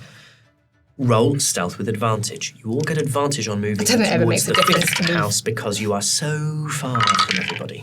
Oh, actually, it does kind of help. That is a 21. 21, absolutely. You move towards this fifth house and roll me an investigation. Oh, sorry. That is 15. 15, okay. This is a 4-story building. Not And at clever. the top, it has what you can just about make out looks to be a tower. Could be like an observation deck up there. Could be a bell tower, but it's almost like a narrow steeple. Very specific look. The windows and the doors are boarded shut, but you can see, even from the ground, that the roof doesn't appear to be finished. that is what you get with a 15, and I will say that is your turn. Now, Kelnys, you are in Building 2 with Radian. Yes, well... Do I know that he saw I? Because You know when that- last we were here, Yes. he was looking out the window and saw I. Unless he's told you, he hasn't said. Unless he's told you, he hasn't said. Unless he's told you, you don't know. And I can't say anything to him on his turn, right? We're in. He's just making choices. You can have had. We're playing a little bit with time. We're going to get to a point very quickly where we're more specific. I would say that Radian is holding some fleece. There you go. He's got some fleece. He's holding a bit of fleece. Okay, so you've kind of got your arms filled with fleece. So you'd see Radian there. When I said, "What the fuck are you doing?" Yeah. He's also holding fleece. Did you tell him what you saw out the window as you looked to see if any of you could see any of the rest of the party? Yes, I think I would have communicated that information. Great, so that's what you know. Radian's holding fleece. You are not foolish. You would know that fleece would burn. And he has told you that I is waiting down the walkway. Do I see the pile of unused fleeces? Yeah. I mean, I think in situations like this, yes, I suppose it is pitch black. I'm going to say for the purposes of this, yes, you are aware that there is fleece in there. Okay. What I would like to do, I don't know if I can do both of these things. I'd like to grab some of the fleece. Not some of it, not all of it. The rest of it, I'd like to pile up in a corner where there are other flammable things. And then I'd like to summon my wildfire spirit. Okay. I will say you can't do all of those on the same turn, because the wildfire spirit, because it's a wild shape, it takes an action to summon it, and then it takes a bonus action afterwards to control it on each of your turns. Yeah. So what you can do is, I'll say you can bundle up the fleece and put it in one corner and prep it, and then take some for yourself. You can do that on a turn, or you can summon your wildfire spirit and grab some fleece yourself on your turn, but you can't. The two things that are taking your action are bundling fleece up in a corner and summoning your wildfire spirit. So you have to pick between one of those. Okay, I want to grab some fleece and summon my wildfire spirit. Great. Absolutely. Cool. You haven't done this before. I have not. Oh. Yeah. Okay. That is your turn. Wait, what does it look like? Oh, Yes. So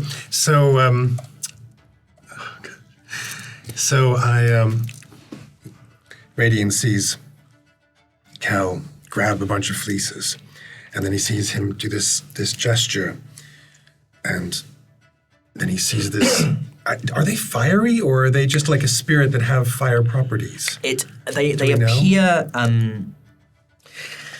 They appear wreathed in flame, I think, typically, but this is your wildfire spirit.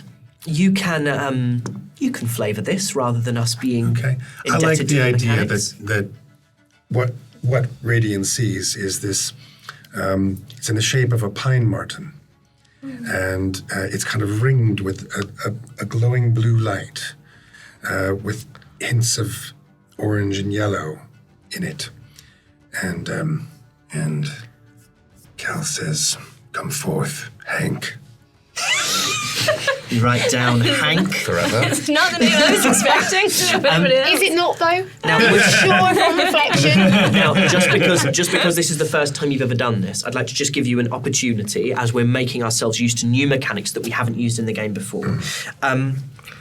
When you summon it, it appears in an unoccupied space 30 feet from you. Yes. So. Oh God. Yes. And I meant to play with that. And it can, and when it in the space in which it appears, everyone does dexterity saving throws or takes some fire damage. Yes. So if you wanted to position it in the middle of the fleece when it appears, I think so. I would rule that fleece cannot pass a dexterity saving throw. It is inanimate. So roll me 2d6. Me and my eyebrows are thrilled that we are not here. 4. So what you see, Radiant, is this little pine marten wreathed in blue and then orange and red light that appears, if you'll allow me, pours up. Kelnys says, "Come forth, Hank." and it appears in the centre of the fleece. And as it turns its head to you, it goes, and there's this sort of little beginning of smouldering and smoke starts to fill the area of fleece. What are you doing? Starting a fire. It's a cool spirit, by the way. Thank you. In fact, I know this isn't technically how it should work because you're not using tinderbox, but roll a d4. And let's reward some inventive use of everything. 2. Roll me 2d10, please, and you can also subtract that because you get a little boost when you start the fire. 8. 8. Great. So you, in total, have done 12 fire damage on this first round. Kelnys, that's your turn. It's now your turn. How far? What's the distance again from the point of entry where I'm hiding? Yep. To like houses 1 and 2. 30 feet. We'll call it. We'll say So that it you is could my get. dis- You it's could get my- like point of entry. You could get to buildings 1 and 2 in a round, and then once you're in that order of 1 to 5, you can move 1 per round Okay. without a dash. I'm going to look up and see this. Like, can I see? Can I see? Correct. Yeah. What are you I trying to will see? see everything. Can I? I'd like to look up and win. I'm looking in that direction. Do I see any sort of flame or flicker start to appear? Roll me a perception check. It's normally a nat 20 when he does this, right? It's a nat 1. Okay, so instead of seeing anything happening in Building 2, where Radian and Kel are, instead you hear the clatter of metal on stone as down towards Building 4, Endelion falls into the wall. Building 4 is how many That would be feet? a dash action. Rather than thinking about it in feet, I think. Dash action would Let's get say it's there. a dash action would get you to 3, so you would be a dash action plus 1 more round to get to 4. Well then. Although I guess you can use your action to fit your movement, use your bonus action to dash, Yeah. and then take a cunning action, right? Cunning action wouldn't include a. When we did the landslide, I assume allowed that you was to 'cause it was essentially kind say, of- "Oh, sure. In that case, we can go where you're ruling. But do you know what I mean? Because I thought I was like we were kind of pelting Fine, downhill. totally fine." Because I mean, the cunning action is dash, disengage or. I saw that as just Hide. adding your movement speed again, but that's fine. We'll leave as is. So you could cool. get to building 3, you could get to building 1, you could get to building 2. Okay, so. But if you get to 3, you can't do anything else other than you can't do anything else. Okay, bonus action. because I've already rolled, so I wouldn't be able to like just sort of once I get to 3, just kind of and try and quickly like. If you did, you couldn't do anything else that round. Yeah, I'm gonna just try and just like as I get to 3, just can I see or hear anything like. Okay, roll me a stealth check. That is a 19. 19. Great. You make your way swiftly and efficiently to building 3. Roll me an investigation. Oh, I'm not using this one right here. That is a 21. 21. Okay. So this is a 3-story building. And it is very nearly finished. The gardens have started to be planted. There are hedges that are being topiaried and shaped into sort of conical shapes, and then other hedges that are looking perfectly geometric with incredible right angles. And you see a door in front of you with a door knocker. But this is like trying to look into a finished building, so it's very hard to. Okay. Well, I have nothing else I can do, right? You can take a little. You can. Yeah, you're absolutely right. You have nothing else you can do. Radiant. Would I be able to see? You said the building that I'm in right now, Yes. building 2, has stained glass windows, but it's not finished, right? Would there be any windows? I believe what I said, and if I'm wrong, I apologise. What I tried to communicate was that the ground floor, all those windows have been put in. Okay. But the first floor, Some are empty. If I went up to the first floor, that wouldn't be a move, would it? Would that be a... I would say that we can play, as I'm allowing you to move in between buildings, we can play a little fast and loose there. Yeah. Or you can just use your movement to get upstairs and have a look. It wouldn't take your entire action. Okay, great. I'm gonna use my movement to go upstairs. Yeah. And I'm going to try and look out the window and see if I can see any way into building 3. Roll me an investigation check. That is just a 10. No, it's not. It's a 15. A 15. Okay. You see on the nearest side to you, and bear in mind this distance is 30 feet, we're going to say, in Yes, between it is. these buildings. There is a sort of a walkway that wraps around the 3rd story, the top floor. It's a much smaller floor. And it's almost like, rather than being a fully enclosed floor, it's like a rooftop terrace with a sort of sloped tiled roof to protect it from the elements. But there are no doors or windows. There are no windows. No. So there's no way I can see inside. You can see inside it. So it's like, I guess the best analogy would be if you're in a hotel and you're stood on a corridor, those corridors with all the hotel rooms off it, and there's a wall to stop you falling out. So I can see inside. You can see inside. I'd like to, with fleece in hand. Yeah. I'd like to say, Kel, burn this fucker down, and I misty step inside the building. Fantastic. With fleece. Fantastic. Yeah. So that is your movement, and I'm going to say the That's my investigation turn. was your action and a bonus action to Misty Step. So you are now in building 3. That is Dolly's turn. Okay, so my building is now kind of on fire, right? Like, Your building is beginning to be on fire. beginning yeah. to be on fire. Okay, I think the best use of me is I'm going to. Oh, in fact, that means that it takes 10 damage. So, Dolly, I'm going to put a little thing. You are essentially the start of the round. Great. I'm going to stealth back towards towards the entrance. I want to be ready in case any more guards or anyone come our way. Okay. But I don't want to make myself visible. I just want to be at a position where I can intervene if needed. Okay. Roll me stealth, please. That's 16. Wait, yeah. That's a 16. Yes. Absolutely.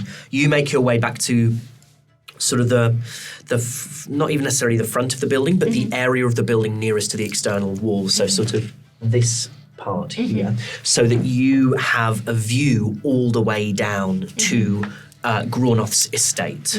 And for now, you cannot see any activity within that estate through those gates. Okay. I think that's all I'll do for now. Okay. Right. I don't like it when he does What that. is these secret I know. doors? Nothing happens. They're just Little buildings. grin. Leave them alone. Okay.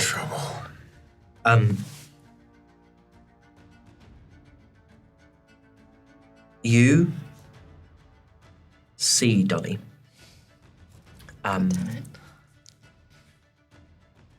You can see figures starting to gather at the gates to Groth's estate from within the estate. That is Indelian's turn. So I'm inside house number 5 at the moment. So I'm going to be looking for something. See if I can see anything that I might be able to light to start a fire with. You're not yet inside Oh, no, I it. You just were got- outside it and you were looking at it. Well, let's see if I can find a way in then. So what you've seen that the doors and windows are boarded shut, but you have seen that the roof looks unfinished to the extent that it is not offering. It's not it's not weatherproof.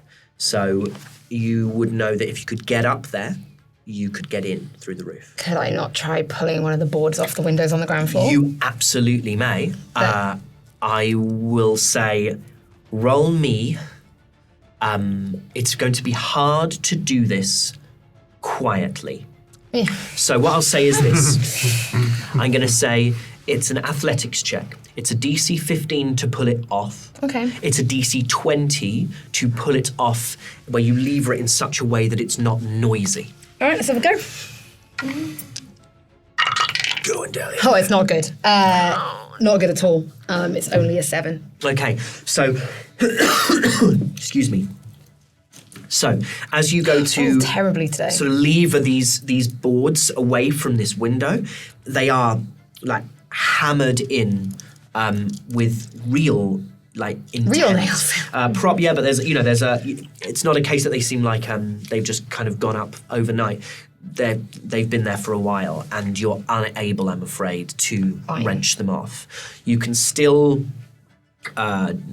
use a bonus action, but essentially that's your action done. It's a bonus action, I guess. I have to find a way up. Okay, so roll me investigation with disadvantage as a bonus action, and I'll say if you get anything. What was the Rolling so bad. Oh! pardon? That one. That one. Okay. Sorry. Such a bad day. You are really struggling. Yeah. I will remind, because again we're new players, I will remind you all that you will have torches in your packs. That's a little gift on a nap one. Yeah, no, I know I have the torch, but Fine. I guess the idea was just didn't want to, be seen. Be seen. Yeah. Kelnys, that's your turn. You are still in the building. I'm still in the building. Summoned your How- wildfire spirit. Yes. How? Which stays with me for an hour. Yep. I'm going to take some damage off the building. I'm going to remove some HP from the building because your wildfire spirit is in there and the fire has started. Yes. How well is the fleece burning? The fleece is burning well.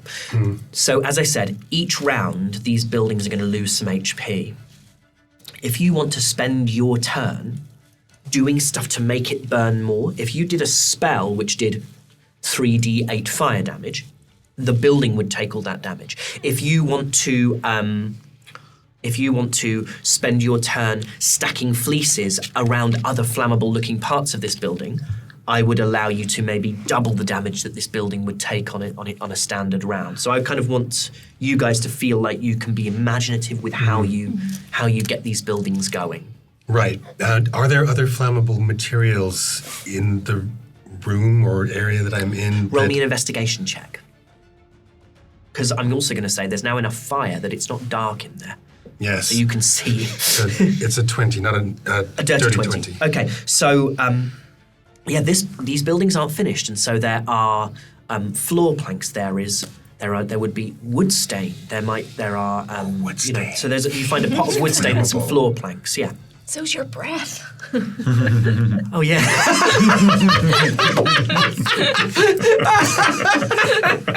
He's playing a Dragonborn and we completely forgot about breath weapon for 7 episodes. I haven't forgotten. I was going to use it on that dude who yeah. Because remember that the rapier guy was stood over me. You're right. And I was going to breath weapon his gonads. But Which would have been a wonderful It would have been choice. great. Roast chestnut. Jeez. So go ahead. Kel. okay, so what I'd like to do, I would like to go. Just say to the house, bastard. I want if I see wood stain, I would Yep. know it's flammable. So I go to the wood stain, and I splash it on the wall, and then can I see anywhere outside, out a door or anything? Can you see? Yeah, I don't know where I am in this house. So essentially, you've gone into a large this house isn't. Not all the internal walls have been put up. So essentially, you went into a sort of large space, which will ultimately be maybe divided into chambers, smaller rooms. But for now, it's not really. It was the place where they were storing the fleece, and so. Think of it as a large rectangle with a door behind you through which you entered, some stained glass windows set into that same wall, and then stained glass windows to the extreme left and right of you. okay, any exits other than the one I came in? No. Okay. Sorry, I'm asking these questions for a reason. They're good. They're good questions. Don't feel. How about far it. from me is questions, Brett. the exit? You can get there. You like it would maybe be 10 feet from you. 10 feet. Okay. Okay. I think what I want to do then is I want to splash the Wood stain. Wood stain. Thank you. The wood stain on a flammable wall. Yep. And me and my wildfire spirit are going to stand right next to it, and then we're going to teleport just outside. Or no, we're going to teleport to the exit, but not to the outside of the exit. Does that make sense? Yeah. I don't want to teleport outside because I don't want to be seen. So but the teleport causes 1d6 plus 2 fire damage to the local area. So this is very cool. This is something called fiery teleport. This is something called fiery teleportation. Yeah. The spirit and each willing creature of your choice within 5 feet teleport up to 15 feet to unoccupied spaces you can see, which implies that it could be multiple spaces. Then each creature within 5 feet of the space that the spirit left must succeed on a dexterity saving throw against your spell save DC, which it will automatically fail, or take 1d6 plus your proficiency bonus, which in this case is 2 fire damage.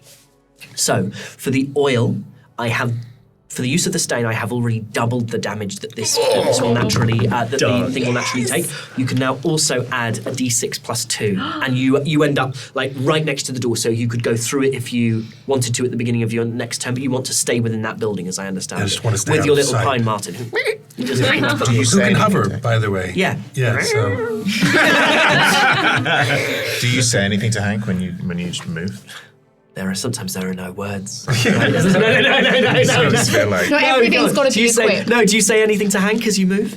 Good, Hank. Come on, Hank. Come on, Hank. So roll me a d6. 6. Plus 2 is 8. This building's Hank. really starting to burn. Well done, Hank. I am now going to say that because of that accelerant, that will continue, that building 2 will continue to have its damage doubled per round, because an accelerant like that is really going to get that fire burning hotter and faster and more fiercely. That is I's turn. Unless there is anything else, I don't think there is anything I don't think there's anything else I can do. Has any of this sudden been like? I mean, I'm at the house, outside the house, next to it. Mm-hmm. Is this still all contained within and not visible to the outside? Roll me a perception check. 17. You are very aware of light starting to flicker through those stained glass windows.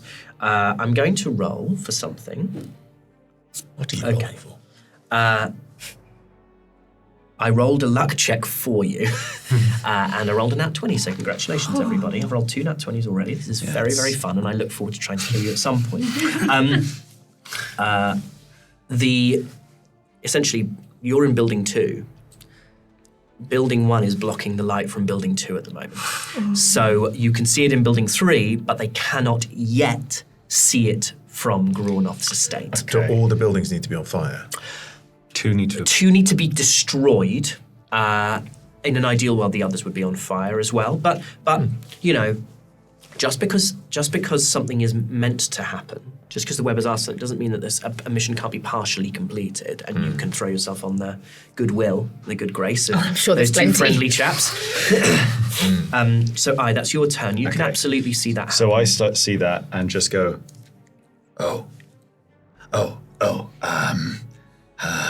and just, can I try and just open the door to 3? Yes, the door with the knocker. Yeah. Okay. I love that you keep specifying it's got a knocker. So, as you reach out your hand, the knocker sort of opens, and you hear, "You are welcome to the residence of Alabaster Von Test. Please state your purpose." Roll me a luck check. 5. Okay, and then again, slightly louder. "You are welcome to the residence of Alabaster Von Test. Please state your purpose." Run away! And I... You it keeps repeating and it keeps getting louder. Okay. Then I is simply going to... Holy crap. Can I take my dagger, Yes. stick it behind, and to try and rip Great. off? Roll an attack on the knocker. Yeah. 1 moment. Kill the door. Okay. That is plus my 7 with my dagger is a 26. A 26. Okay, so you and you rip it off the door. It falls face first, if you like. So it's going, but it doesn't stop. You have wrenched it off the door, but it hasn't stopped. Okay. I'm going to say all this can happen within a round. Yep. I'm gonna pick it up. Yep. And I'm gonna push into the building. Okay. Roll me a strength check to get the door open. Yeah. An athletics check, to be specific. Athletics. So if you have proficiency in athletics, you can add your proficiency. If not, it'll just be your strength modifier. That is a 6. A 6. The door is heavy, and you have essentially, I guess, used already some of your energy this round in wrenching it off, and that has weakened you more than you thought it Yep. might. You are not in the building. Oh God. You still have movement. I still have movement. Yeah. I am going to run around the back of the building. Okay. You run round the back of building 3, so Yep, you're now the in middle between building, building building 3 three. and building 4. Yeah. Radian, that is your turn. So I'm inside building number 3. Yes, you're on I that will top hear level. you. You are welcome to the residence of Alabaster Von Test. But we don't really. State your purpose. If I want to have a look around, isn't the move me wanting to just see what's in front No, of me? I mean I'm gonna say that we can kind of play a little Tell me of this, Harry. play a little fast. Paint me a picture of where I So am. what is it that you're trying to do? Are you just trying to take in your surroundings, or are you trying to take in your surroundings with the purpose of finding stuff to burn? Because one's perception, one's investigation. One is just perception. I just want to be like, oh, what's this room I'm in? Oh my god! Oh my Go god! on, Tell me of the roll me room. perception, babe. Thank you. Very perceptive little boy. It's a 17. It's a 17. Okay, so you are on this kind of walkway which goes around the top of this building. It's a quite a large building. It's the 3rd story, and at first it might have looked like it was an entire roof terrace that covered the entire footprint of the building. But in fact, it's almost as if it just goes around the edge on all 4 sides, like a walkway. And you look down into a central atrium, and you can see that evidence of revelry. You can see that there are some tools that have been abandoned down in this sort of courtyard at the center of the building, and there are bottles down there. Right. So I'm going to use my move to move down to the bottom of the building. Can I do that? Why not? Yeah, why not? Why not? You take falling damage, obviously. I jump from second. I've still got the fleece. And I would like to, I'm assuming there's revelry, so I'm assuming there's alcohol. And what I would like to do is start dousing the fleece in any sort of alcohol that I can find. Great. That is going to be your action. Yeah. It is booze. It's a lot of booze. It's some cheap-ass booze. Can as it's my action, he's just like lobbing it. He's lobbing the alcohol everywhere. I'm going to say that you can, from when you finally get the fire going in Building 3, it will be doubled. Great. Because of how much dirty booze you're lobbing. Yeah. That is... He also drinks some for himself. Yeah, absolutely. Roll me a Constitution saving throw. Oh, it's it's a 19. It's bad booze, baby, but you've had worse. Yeah. You can +1 to your next performance check within the next hour. Okay, that is Dolly's turn. Your building takes some more fire damage. How's it looking? Well, you set fire to a small trellis outside of an exterior wall, so that is burning like a fire in a back garden, like a bonfire, and it's not going to be doing anything good to the building, but you haven't yet done anything that would really compromise the structure of it. Okay. Excuse me. And from where I am, I can see that there's people gathering at Groth's estate. Yes, you can see that. You've been watching that.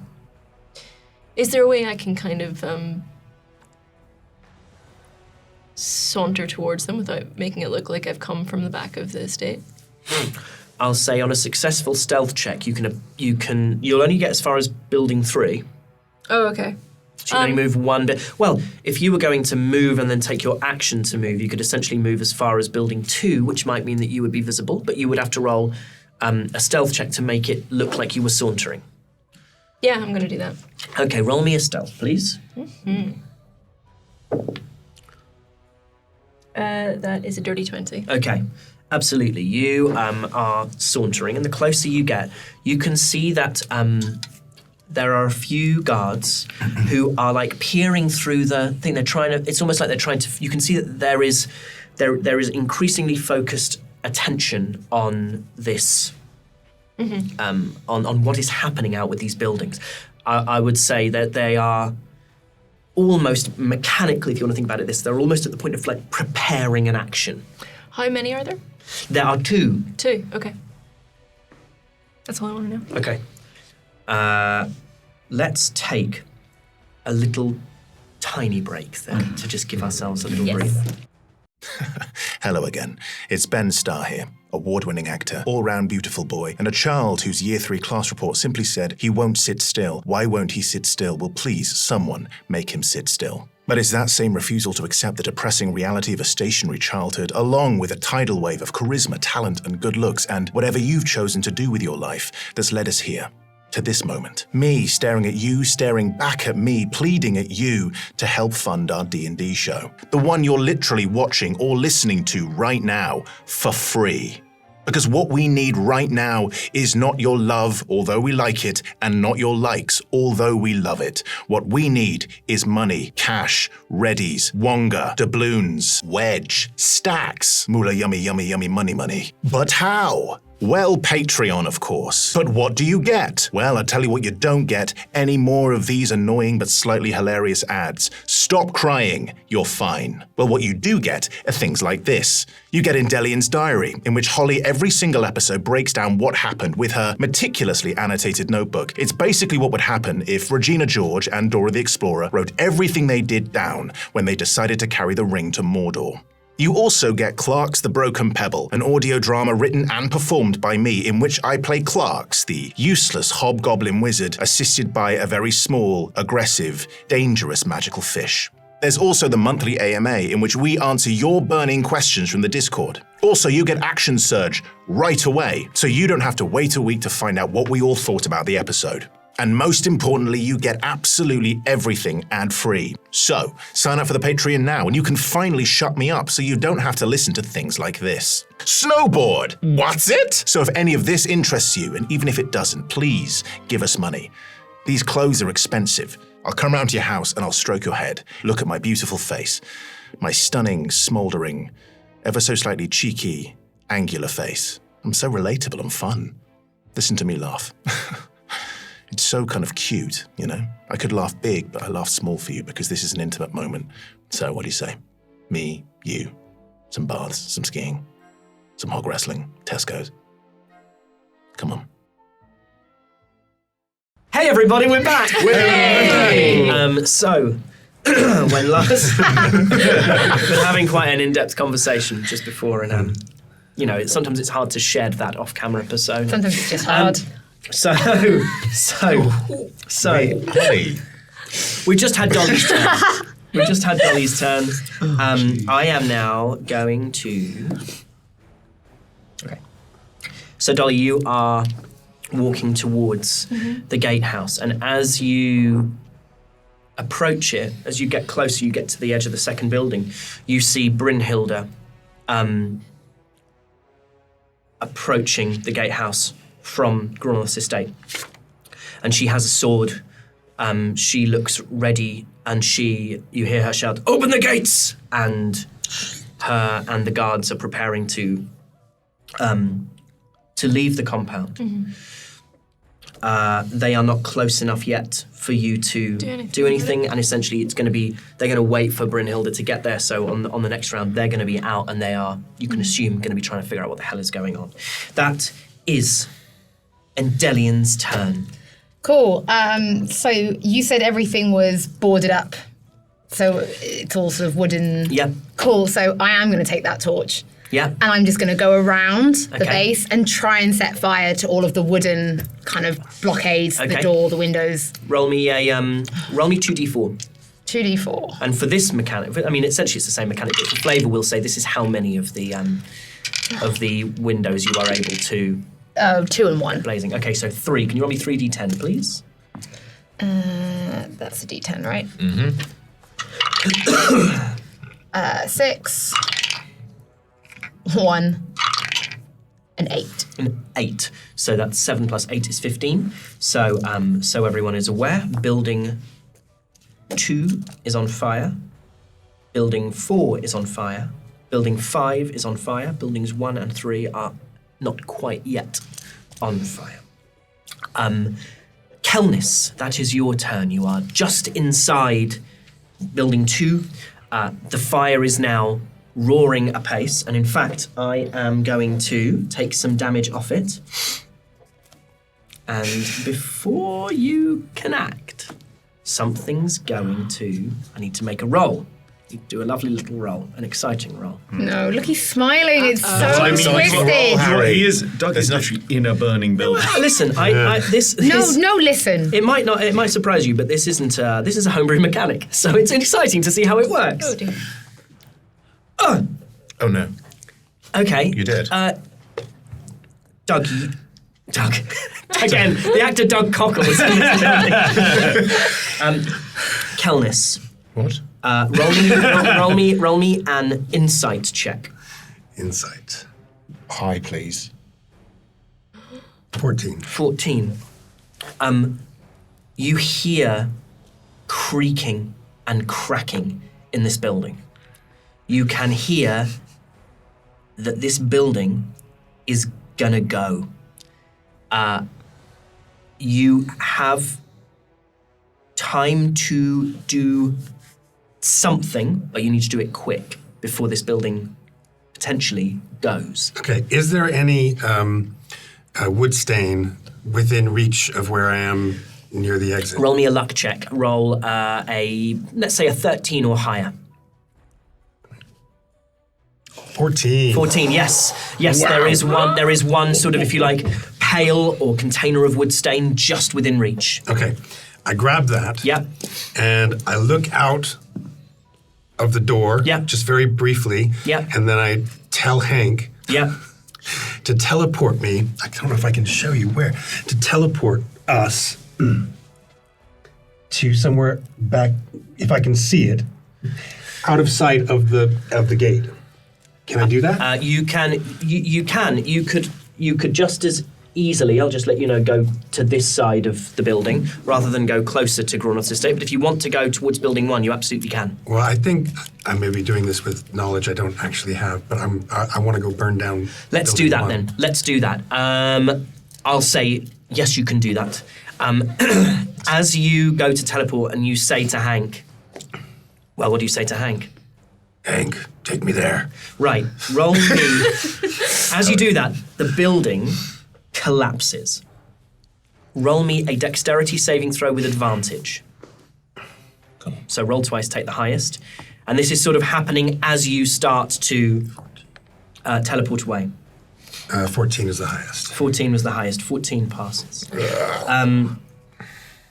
That's a cinematic, man. You would all hear. You grab, Hank gives you a little nod, and the two of What you. does Hank do? You almost like sort of and you appear as this building collapses, clean down onto its foundations, and everyone hears this. Dolly, you turn around as this first building number 1 is only 1 story high. Building 2 is 2 stories high. So you just see it. You see it fall in on itself, and you hear like, by the 9, from the from Brynhilda. That is I's turn. Okay. Tell me how much of this building I just saw collapse. I mean, I'm around the back of 3, so. You're round the back of 3. Do you mean this edge of 3? Yeah. Okay. The sort of, yeah. You would have heard. Roll me perception. 10.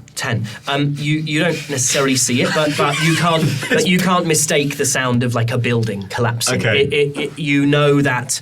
I don't know whether you would know that the whole thing had collapsed in onto its foundations, but essentially you have just heard that something has collapsed, something has fallen, and fallen with great force and great Behind might. building 3, the one in the middle. Yeah, because I went to the front, I went to touch the door, ripped the thing off, and I've still got this screaming door knocker. Cool. So 2 is down. So the... What are you trying to do with that door knocker, by the way? Yeah, It's so still screaming. the area... Trying to kiss it? For those who haven't seen or if you're listening to a podcast, we've got this sort of this drawing where it's all kind of within a contained square. The back side of that square behind the houses, or like rectangle. Yep. What is that? Is that a wall? Does it just go on elsewhere? How high is the wall? So this would be this back wall here would be essentially the outer wall of Baruun. So it's pretty tall. It's pretty tall, but it's not as tall as, say, the lower levels, because those lower level walls, the walls are there to sort of stop people getting in. Very, very few people who are going to climb 3. You're 150 feet up in the air at this point, or like 100 feet up in the air. So. And what's on the other side of the wall? A drop. But is it like into another, like, are there like going to be...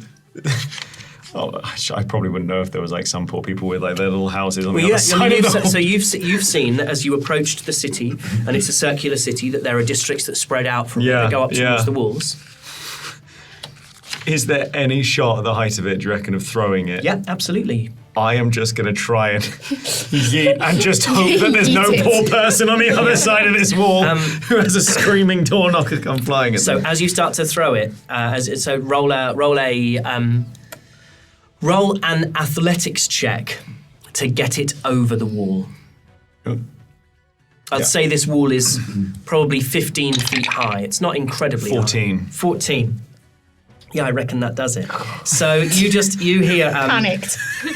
You hear, "You are welcome to the residence of Alabaster Von Test. Please state your purpose." And then this parabolic arc over the wall. "You are welcome to the residence of Alabaster." And it's over the wall. Okay, cool. That is your action. Yeah, that's my action. Okay, so... I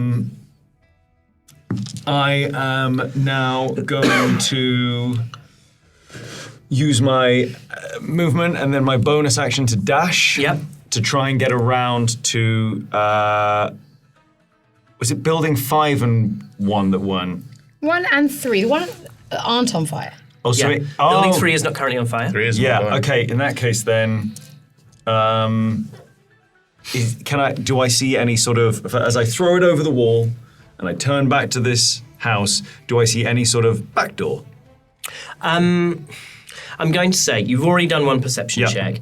Technically, when we're in combat like this, we're in initiative, one of those checks is your action. Yeah. So you've already done one. Then we've done the actual action of throwing something over the wall. I would say you can roll me a luck check with disadvantage for there to just be an extremely kind of easy access. Go ahead. 13. A 13. Okay, so you see that there is a narrow, squat window, sort of what looks to be sort of 2/3 of the way up what would be the ground floor. Okay. You can't do anything with that information for now. that's your. I can't move either. Well, you've already dashed. I mean, like. No, I no, was, you I was didn't in dash, place. did you? I was Of in course. place. No, yeah, because jump comes under movement, right? It does. Yeah. You jump on place like that, up down. So I so basically excited. would like to just because I'm right behind. I'm at the back of the house, so I'm assuming it's jump is half your.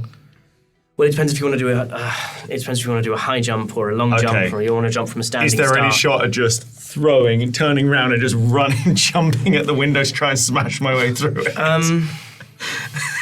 I really don't want to do this. Okay. Yeah, sure. I mean.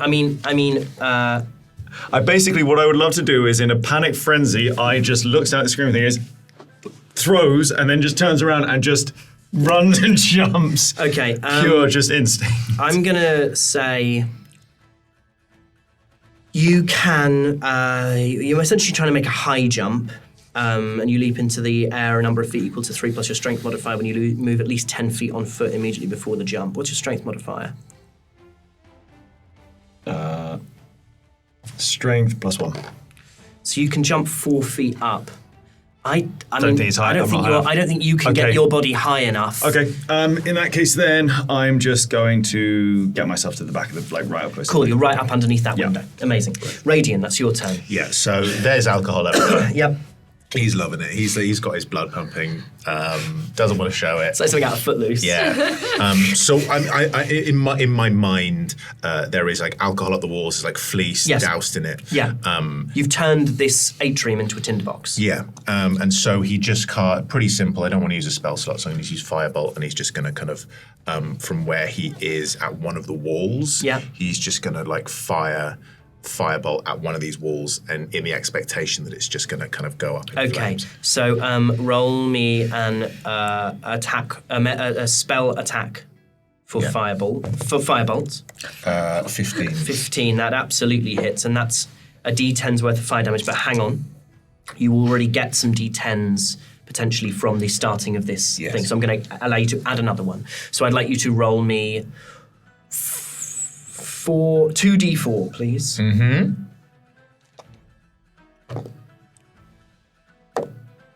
7. 7. So you can roll 8 d10 because you're adding 1 with your fireball. Would you like some dice?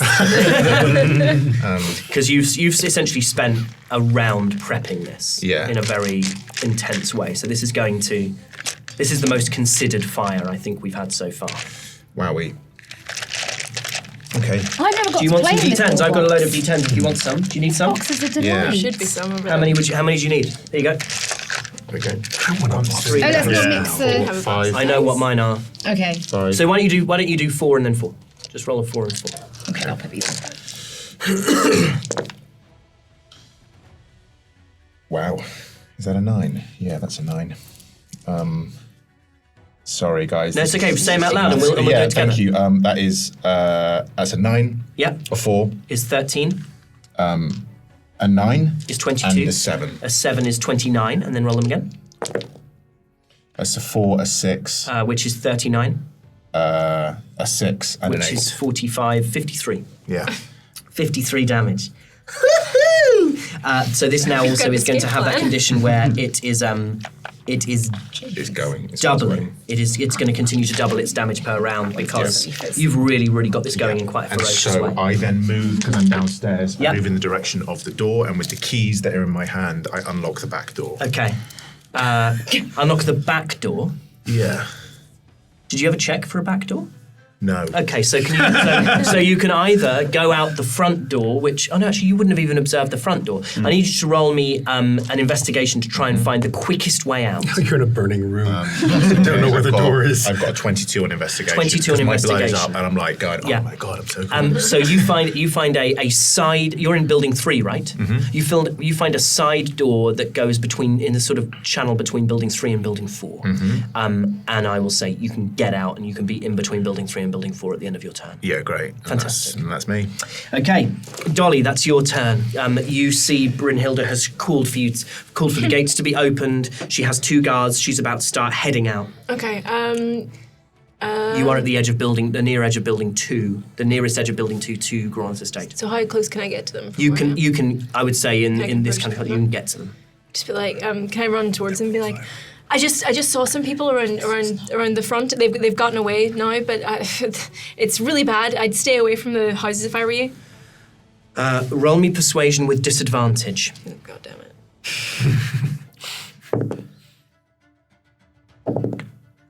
That's a nat 20. 6 plus 8 is 14. Okay. Brynhilde says, we have a responsibility to the owners. We need to ensure that the others are safe. You can help us. Yeah, of course I'll help you. But Okay. yeah, just be careful. So they are going to start investigating. It's their turn, Brynhilde and these 2 guards. Are they splitting up? No, they're going to stay together and they're going to start investigating building 1. And you are alongside them unless you want to do something else. Can I say, there's I think there's a few fires being set. Maybe it might be better if we split up and sort of cover ground more easily that way and cast suggestion. Brynhilde. Right. What does she need to beat? I believe it's a wisdom saving throw, but let me just double check. Excuse me. Yeah, it's a wisdom saving throw. Okay. She rolled a 7 on the die. It's a fail. You lead. Tell us where to go. Okay, I reckon, maybe you go right down the bottom. I'll go with it. I'll point to one of the 2 guards, whichever one looks stupider. The one with the soul patch. Yeah, the one with the soul patch. You and me will go at building 3, and I reckon you should stay around the entrance just in case anyone else tries to come by. Actually, why don't you go out front and make sure that nobody else stumbles into here because this is going to get dangerous fast. So you're sending Brynhilde to 5. Yeah. You are going to 3 with soul patch. Yeah. And you're sending the other guard essentially to the walkway to make sure no one gets in or out. I want him out of the way. Okay, so building 1 is now considered, you would know, is unguarded. Mm-hmm. That's essentially what you're doing, right? Great. Okay, so that is their turn. They're going to spend their time, you heard her, quick! And Brynhilde, starts running. Brynhilde kind of makes it to building 3 already, and you are moving with your guard, but she's heading towards 5. While I'm walking with my guard, I'm gonna just start talking at them, just as long as they're listening, and just be like, "Did you know this area was haunted? I grew up in Baruun, and I've heard such weird stories about this place." Roll me deception or persuasion. Just so you know, I'm using one of my abilities. Okay. Allow me to look up what that ability would be. Your what? Don't know. Suggestion. This is the fun thing about keeping things secret. I basically have to talk at them. Oh yeah, okay, yeah, absolutely. Okay, okay, cool, totally. Noted. we know that. I'm going to write that down so I don't forget. That is Endelian's turn. I think I'm going to want to start to not be around the fire. Yep. So I'm just going to throw my torch.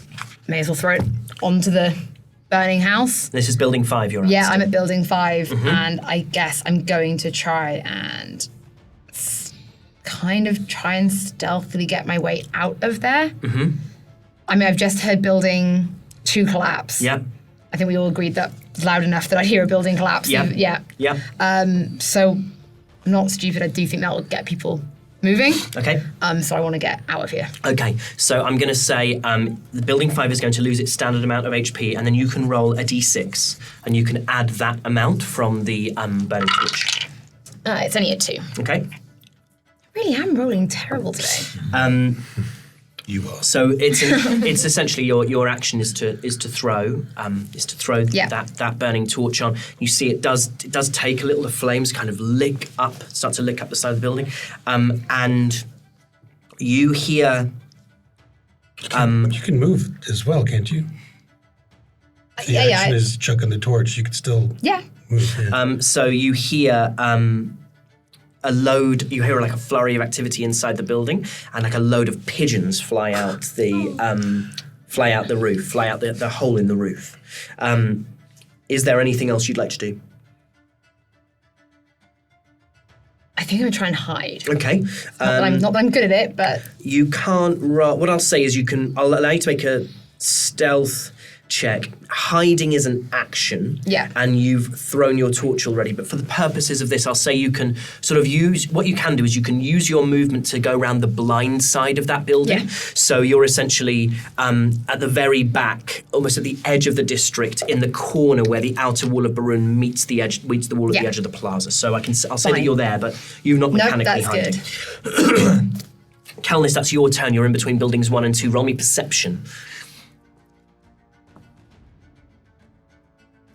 20. You heard that conversation between Dolly, Brynhilda, and the guards. You heard the instructions that were given. You know that Brynhilda is heading to Building 5. You know that Dolly and a guard are heading to Building 3, and you know that the other guard is heading towards the walkway. You don't remember seeing any more guards than that immediately in the estate. Okay. I'm going to move. I'm assuming there's some windows? Building 1 is in the very early stages of construction. The only investigation check that was rolled on it was rolled by I, and it was rolled very low. So I will say that we won't treat this as your action, but you can roll me an investigation check to see what you can find out about it. 12. Yeah, this is really early in construction, like openings. This is almost like the wooden skeleton of a building with some walls that have been semi-constructed. But really, the scaffolding here is doing a lot of heavy lifting. Great. What I want to do then is I want to just move around towards the back. Yep. Preferably to a point where I can't be seen. Yep. And I want to take, I've got an armful full of fleeces Yep. and a tin of wood stain Yes. in my hand. So I'm gonna chuck the fleeces Yep. into an opening, Yep. douse them with some of the wood stain, and then splash the wood stain around. Yep. And then I'm going to ask Hank to spit a fire seed. Now, for Hank to do that requires your action to command him. Hank. So I'm going to, which I know you can roll. No, the hell out it's a of. bonus action. You need to use. Oh yeah, you use your bonus action to command him to do something on his action. Yeah, You're so my absolutely action right. I do is apologize. chucking the fleeces in, dousing them, and chucking the tin of wood stain into the room. And then I say to Hank, spit fire there. Okay, so Hank goes and fire. Roll me a d4 with advantage. So roll 2d4, take the highest.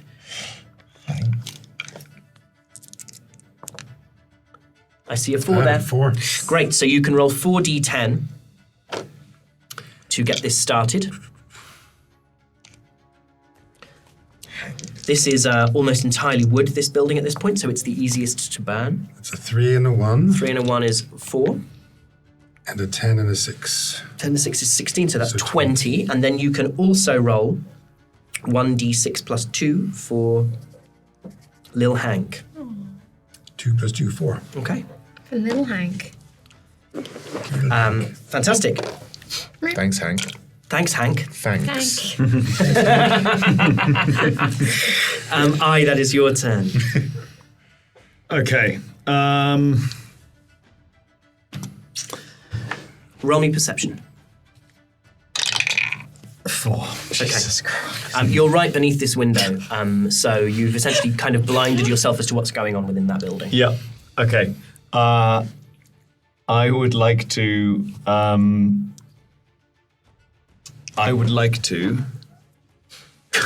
If it's possible, tell me if this isn't possible. I want to cast jump on myself, which would give me 3 times my jump height. Yes. And what I would like to do is essentially Jump into the burning building. jump, not knowing if it's burning, jump, and basically use my cantrip and try and firebolt through the window. So basically, I don't know it's on fire. I'm trying to just jump and go through the window. So jump takes an action to cast. So okay, so then I won't be able to do And then you the. wouldn't be able to. You wouldn't also be, unless one of your cantrips is a bonus action. But I don't believe. Are you trying to use firebolt? You trying to use firebolt? It is an action. Firebolt's an It is an action. action. You're right. It is an action. Yeah. I has literally. God damn Kelnys knocking over all those things at the beginning. I has like literally done nothing. Oh God. I'm not exactly having a party either, so don't worry. He's perfect. He is perfect, and we love him. Okay, in that case, what I'm going to do is I'm not going to do that. I'm going to run around the... So you're not going to cast jump? No. As I'm looking at the back of the building, I'm going to run down the left-hand side of the building as though I was going to make my way back around to the front of it. So in between 3 and 4. Great, thank you. And with the intention of getting to the front and basically looking out into the square to see what's going on with all the commotion. You run into Radiant. Yep. I mean, not physically, but Okay. you run into Radiant. Radiant is there. Okay, Radiant, and what have you got anything on you? Holding anything on you at the moment? What's the? I'm just holding a lot of real kind of release tension. He's feeling emotion. surprisingly relaxed. He's maybe a bit relaxed, but also very, very wired. Okay, and someone just goes, "What is going on?" That building's on fire. I looks at it, looks back, and goes, "And the others?" I don't know. Follows me, and I just carry on running to the front to look and see it, like peer out into the square. Okay, you peer out into the square. Roll me perception. 3. Okay. Dice jail. Dice jail. Yeah. There's roll me a stealth with disadvantage. No, not those ones. So that's an 18. An 18. Okay. You go to run out into the kind of plaza, into that bit that goes along all the front of the buildings. And as you run out, you haven't really been listening, haven't really been taking anything in. And as you go to run out, you almost run into the eye line of Brynhilde. And you just at the last moment manage to pull yourself back and stay in the shadows as she runs past you. Okay. And that perception, that was like my action in that moment. I mean, tell me what you want to do. At the moment, I'm letting everyone do a lot. And I don't want to get into positions where like everything's meaningless. Yeah. But so tell me what you want to, tell me what you're hoping to do, and I'll see if I can help. I was just going to, just so I had it for the next minute, I was going to cast jump on myself. Fine. You cool. can do that. So you prep jump, essentially. Yeah. That is Radian Would Thornbear's turn. Brynhilde be within my eye line?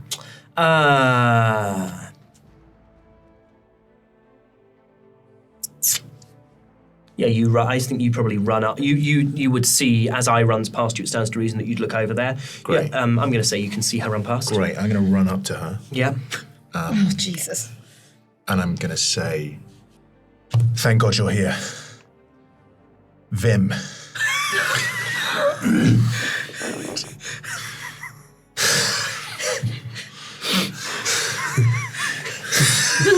He just left to get his life on track. He was going to write a book. Oh no. He was going to become an author. Everyone has a novel in them, man. Everyone does. Vim, he's gone mad. This crazy construction worker, he was babbling about wanting to end it all. His life was over. He was having some affair, and he said he was going to end it all. He was going to bring it all down. It was some sort of rebellion against them not being paid or something. I tried to stop him, but look. I'm going to say It's a good line. you can roll a deception check. I'm gonna say, I know this isn't mechanically how it works. She trusts you. You're a friend of Groth, and she has suggestion working on her. I know it's not suggestion in quite the same way, but there's already kind of magic going through her. I'm going to say you can roll deception with advantage in this instance. 20. Okay. She says, I would never have imagined betrayal such as this. He was mad. I couldn't stop him. He said he was going to do it. He needed to end it all. Where is he? And she's holding the long sword, like ready to... I saw him run off into that direction, but before I knew it, one of the buildings was already on fire. In which direction are you pointing? The direction, so it's away. So, or down the walkway, or Yeah. still somewhere in the plaza? yeah, kind of. I think away from the plaza is So, where. so there's only one way in and out. So you're Yes, essentially so- pointing that he's gone down the Yeah. walkway. How does suggestion work? Can you just read me suggestion? Sure, yeah, of course. So, suggestion works. It says, you suggest a course of activity limited to a sentence or two and magically influence a creature you can see within range that can hear and understand you. The suggestion must be worded in such a manner as to make the course of action sound reasonable. So, don't ask them to stab themselves or whatever. The target must make a wisdom saving throw. Failed save, it pursues the course of action you describe to the best of its ability. Okay. The suggested course of action can continue for the entire duration. It must, whatever. You can also specify conditions that will trigger a special activity during the duration. Okay. I'm going to say, she puts her hand on your shoulder, she says, you go after him. I must attend to the last building. And starts running down towards building 5. Yeah. Do you want to do anything else? I mean, actually, I'm quite happy with that. I think I love the way this means that, like, what's just happened is I has run, seen her stop like this, and then Radiant's run up, had a conversation with I, literally just like pressed up against a wall in the shadows right next Oh to yeah, them. also I give a thumbs up to I. that was a minor action. Yeah. I'm just going Dolly. to have the world's worst hangover tomorrow. Oh my gosh. Dolly, that's your turn. Yeah, so I'm running with Soul Patch. Yeah. We're headed towards the middle building. He's running with his crew. And you're already trying to. So he's running ahead of me, right? He can be. Yeah, well, just because, like, I think I'm just, like, talking at the back of his head, basically. You can hear him just going like, "That's crazy. That's actually Dolly's really frightening." eyes are starting to, like, Crazy. glow yellow. Like, her eyes are yellow anyway, but they're starting to, like, glow a little bit. And she's like, yeah, no, I've heard some terrible stuff about this place. They say, like, there's this cat that, like, stalks the perimeter sometimes. And when you see it, it's an omen of death. I saw a cat earlier. You saw a cat? He stops dead in his tracks. I saw a cat. You saw a cat? That's crazy. That's... I can't. There's a TikTok thing. It's like, you're crazy. Crazy. And that's all I can hear when you say that. Did you really see a cat? I saw a cat. It was like larger than a normal cat. And then looked at it, and it almost immediately left. Yeah, oh no, that's Like not... it was the spirit of a It was the spirit of a cat. You need to leave. We need to get rid of, like, that bad omen from you. You need to leave this place immediately. But I have to look at. But wait, because I can't leave. Not now. I mean, you can stick around if you like, but that's pretty scary. Roll me a persuasion with disadvantage. Okay. I think they've not got. Have they got suggestion acting on them? No, they they haven't. don't. Right. So you're But asking. they are mechanically frightened if I'm talking to them. They are, but they technically only are after 1 minute. Okay. So I haven't been speaking for a minute yet. no, you haven't, because Okay. technically, because we're in initiative order, you've been speaking for 6 seconds. But what I will say is, essentially, we'll call it 3 rounds. Okay. Because we're being very fluid with how, Gotcha.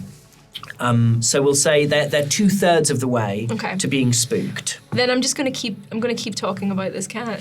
Okay. What do you say about it?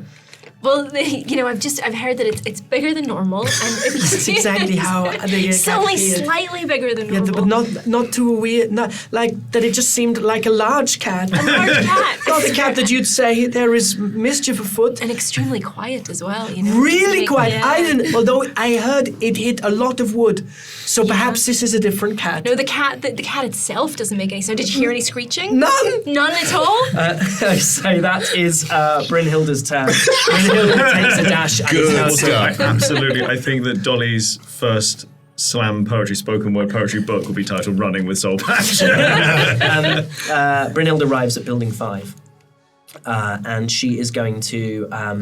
That's her action. She uses her dash to make her way to Building 5. The other non-Soul Patch guard is at Building 3. Is anyone else at Building 3? Gonna see if they. In fact, I need to take some HP off all of these buildings. Building 3 is now. Hurt. No. Okay. Is anyone else at Building 3? You're at Yeah. You're at the edge of Building 3. You're at the edge of Been Building here a while, mate. yeah. Okay. Can I, Radiant, and this guard? Actually, no, you don't need to do anything. Because we're outside. So this part of the building. Well, in fact, you are definitely going to have to because you are down here. So can you the part of the building next to Building 4? So the kind of adjoining section. It has a. This is kind of that parapet that you first arrived on. Like part of it just falls, and it falls into the gap between building 3 and building 4. And it crashes into the side of that building. Wow. For a big chunk of damage. Roll me a dexterity saving throw, please. Because you are in between these buildings. Holy. Yeah. Stop using those dice. No, that's fine. It's that's an 18. Okay. You're not struck by any of the falling debris, but you see it like slam into the side of the building next to you. Every building is now on fire. We did it, guys. 2 has fully collapsed. 3 has partially collapsed. And 4 and 5. 4 is not looking great. 5 is pretty much fine. That is this guard. That guard is going to try to investigate, figure out what it can do to put the fire out in Building 3. It's just seen the parapet collapse. It's struck dumb by the kind of how impotent he is in this moment, and actually isn't going to act. He fails a sort of wisdom saving throw to figure out what to do. That is back to Indelian, Building 5. Roll perception for me, please. It's 11. 11. You hear the noisy footsteps of someone arriving at pace at Building 5. I'm going to take my action to try and hide. Okay. Roll me a stealth check. Really having a bad day. It's only a 4. That's a 4. Okay. You can't find anywhere. Like there's the wall. You can get round the other side of the building, but essentially, if anyone comes round that side, so you're now kind of at that very back corner. That's all you could do. You do have, in theory, a kind of clear line of sight that you could get between 5 and 4 down the backside if you wanted to. Yeah, I'm going to do that. I'm not going to just stand there. Roll me stealth as you try to move. That one. That one. Okay. A 2 and a 1. Let me have. The worst part is I don't have any of the dice. Oh, I have so many sets. I only have one set of dice. Do you want more d20s? Give me a different d20. Yeah. I want one of those back. I want Okay, two of those back. I'll take the one closest to me then. Okay. Thank you. That's great. That is the one that's rolling. That's pretty, that That's one. the one that's rolling really, really well for Yeah. me as well. That's a nice. So you Right, have it's actually kind of The worst part is, I always say like I don't like stealth, but I do have a +2 to dex. Like it's not like I'm on a minus. Like I'm going to roll for Brynhilde. Go, Bryn. She looks up and sees you and says, "Hey! It's on fire!" oh, I'm not good with people. Yeah, they're all on fire. There's nobody inside. There was a bunch of pigeons. That's all. I don't know what to do. I am just like. Are you panicking? I think I am actually. roll- Because I don't like not being in a cool situation Roll deception with disadvantage. with your dice. With my dice. Go on. 4 and a 14. 4 and a So 14, so you take the 4. I'm having a terrible day, by the way. Brynhilde looks at you and it's like she looks kind of horrified. She says, "How long have you been here?"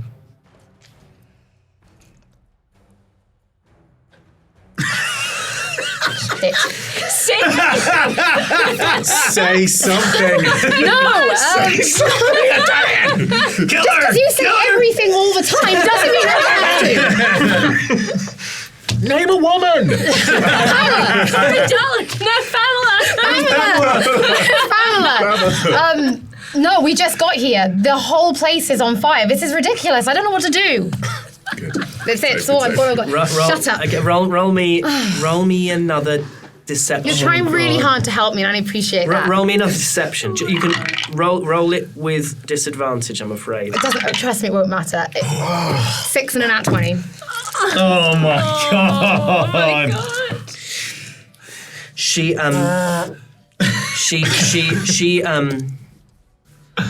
She says, Don't move. And that is, that's the end of your turn. Kelnys. How much of any of all this stuff? How much? Literally none of this. Like none there of is that. no I've heard nothing way. of Dolly's conversation or anything. Well, you were specifically moving around the backs of buildings, and Yeah, I know. I can only base it. Like, also, you've got to think. There's buildings on fire. Like, that's noisy. Like, fire isn't silent. There's a lot happening here. Ooh, but there's no screaming door knocker, so Yeah. we're good. It's just landed on someone's head. Yeah. How is the fire in building 1 Fire. going? Oh. Oh, I don't need to roll for that one, in fact. The fire in building 1 And remember, there was accelerant. is oh yeah. Wow, that's really going down quick. In that case, I'm going to roll this on your behalf with advantage, which means it's kind of mechanically useless. But the same thing happens as happened with building 3. It partially collapses, which does more damage to it again. And some of it collapses into where building 2 used to be, collapses into that already collapsing section of building 2. Without you doing anything, building 1 is almost gone. So 2's gone, 1 2's is gone, almost gone, 1 is 3 almost gone, 3 is on its way. Okay. 4 isn't looking great, And 5 is fine. and 5 is kind of fine. My little trellis fire. Garden fire.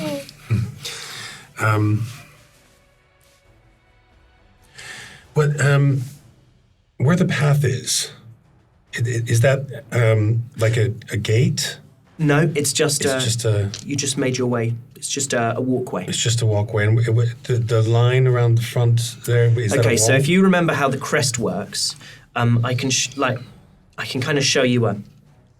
This isn't literal because this was a map I did before I figured everything out. But like the crest, like below here in all these gaps, you can see down to the deal. So it's like there's like a central parky bit, and then there are all these plazas that are connected by walkways. So your plaza. And again, that's not literal. That's just to give me a vague sense of the geography.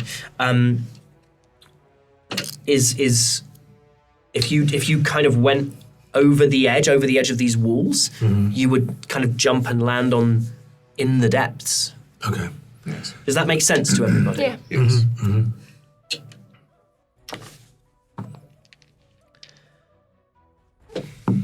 Okay. Well, I don't know what else is going on, but You can roll me a perception check. Roll me a perception check. 21. 21. Okay, I would say you don't know what's going. You heard building 3 collapse a bit. You are very aware with a 21 that there is no one at 2, no one at 1, and you can't hear much noise coming from Groth's estate. So you're aware that in this chunk, you seem to be alone and things seem to be quieter. All the noise you can hear is from building 3 onwards. Shillelagh. No, I don't know if I can get away with this because I have heard that conversation here in this room. But one of the things I was thinking of doing was transforming because of the cat that I saw, I was going to either to use wild shape to turn into a cat or into a panther. It's a big cat. That's a big cat. It's bigger than average. Average size cat. I would definitely perceive that as a But I'll leave it up to you to judge whether I can do that. I mean, I did see the cat. So you But just maybe want I to didn't even turn know what into it a was. cat. You can turn into a cat, Yeah. but your wildfire spirit will disappear. You can't keep both up at the same time. Okay. Because they're both uses of wildfire. They're both usages of your wild shape. You can't be using 2 wild shapes at the same time, I'm going to say. I might be wrong on that, but I don't feel like I am, and I'll check in between sessions. Okay. Yes, I'm going to transform. Bye, Hank. So Hank goes and disappears. And I transform into a cat. Okay, so that is your A action. big cat. A big black cat. A big black cat, but not a panther. We're talking about a big black cat. I just want to be really clear with what we're... Yes. Yeah. Just big black cat. Okay. Anything else you want to do? And I want to. I just want to find out what the hell's going on. I want to come round the side of the building, towards the front, and just see who I can see and move towards someone I know. Okay, so you move towards the front of the building. You can roll me a perception check, but you're not going to be able to kind of do much with it at this point. 17. 17. Okay, so you can see, with that, you can see Dolly and a guard. You can see the other guard. You can see the guard on the walkway, who you could already see. And away to your left, you can see Dolly and a guard approaching building 3. That is Ai's turn. You have cast jump on yourself. Yep. Having witnessed this conversation with Radian and what's her name? Brunhilde. I am going to run in the direction of Brunhilde. Who's gone back to 5. Yep. And I am going to say, What is happening? What is happening? Okay. Let me roll something.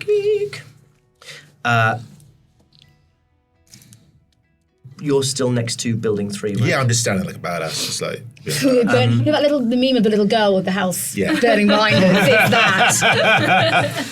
Building 3 collapses. Building 3 is gone.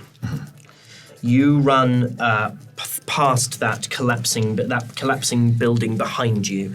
You run up to Brunhilde and you say, What is happening? I don't know, but your friend, I saw her here. She has been... I saw the man running, screaming about fire. You saw? I saw the man. So did Radian. he runs this, and I point in the way, like towards the walkway. Yeah, where I went down. Yep. Yeah.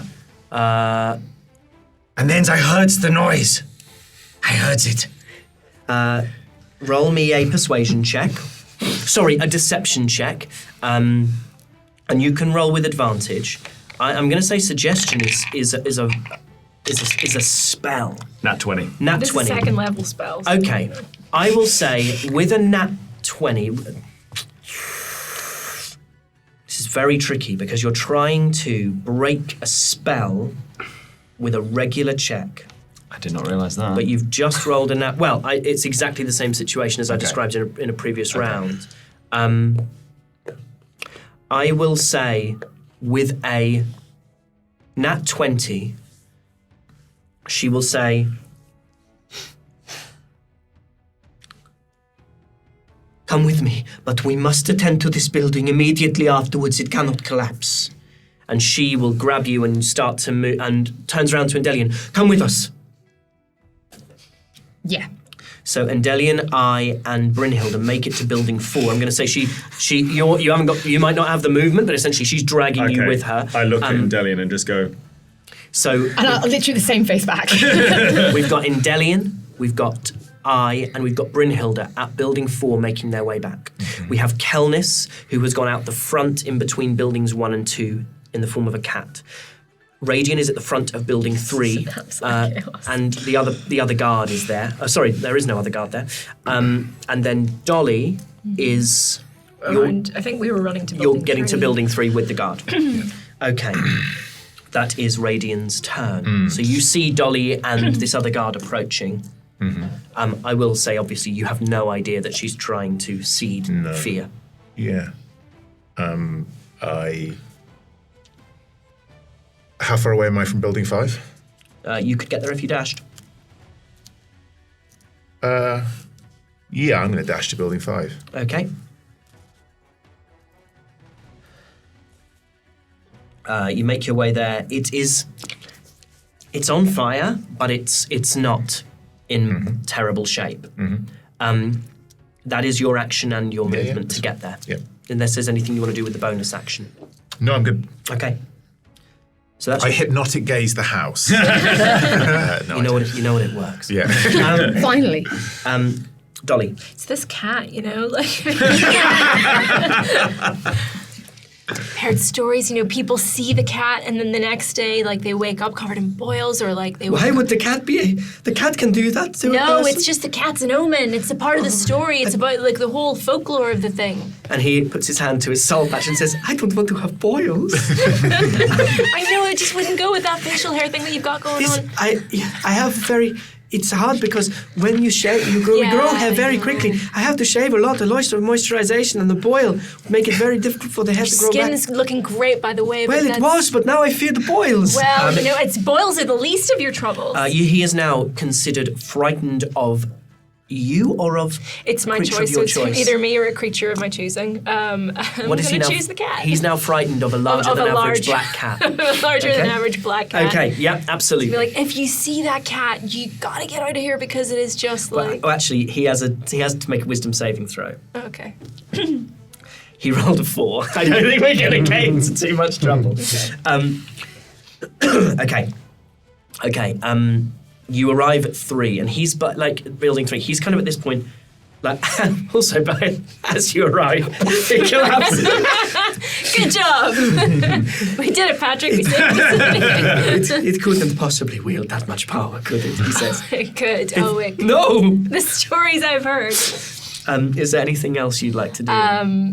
No. I mean, what's going on with 4? 4 is. 4 is burning. In fact, I am going to roll for 4 because 4 is very near. Well, 4 has just reached the level. So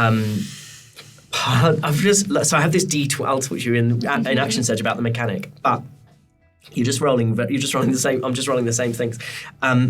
Part of building 4 collapses into building 5. Radian, as you're stood there, you see building 4 is the ones with all these arches and balconies, and it's like one of the balconies kind of collapses and this big tiled structure slides off the building, slams into the side of the building next to it. So that's how Building 4 is looking. Building 4 is And am I looking. kind of Buster Keatoning, just Yeah, absolutely. You stand in the gap and it goes, whoa. You're wired.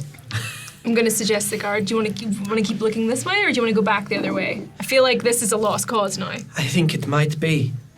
So are you going to start heading back towards Groth's estate? Yes. Okay, so you turn and start heading back Is he towards- coming with me? He is, absolutely he is. He's scared at this Yeah. point. Should be.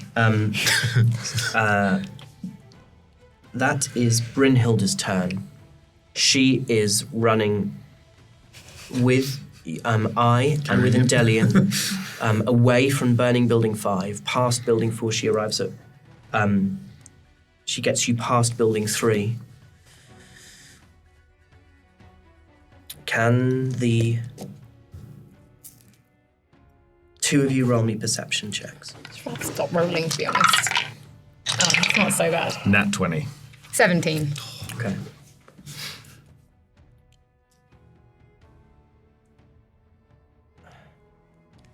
You see, far in the distance, at the gates to Groth's estate, Endelian, you see a figure leaning on the gate. Oh, no. I, with a nat 20, you see that figure is Groth, leaning on the gate, a staff in his other hand, trying to make his way out towards these burning buildings.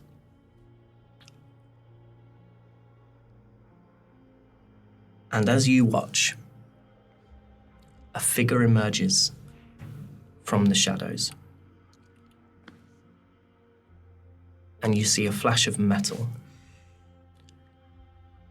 And you see this metal thrust into Groth. We've been so used. We've been so used. And then the blade shines in the moonlight. It goes in again and again.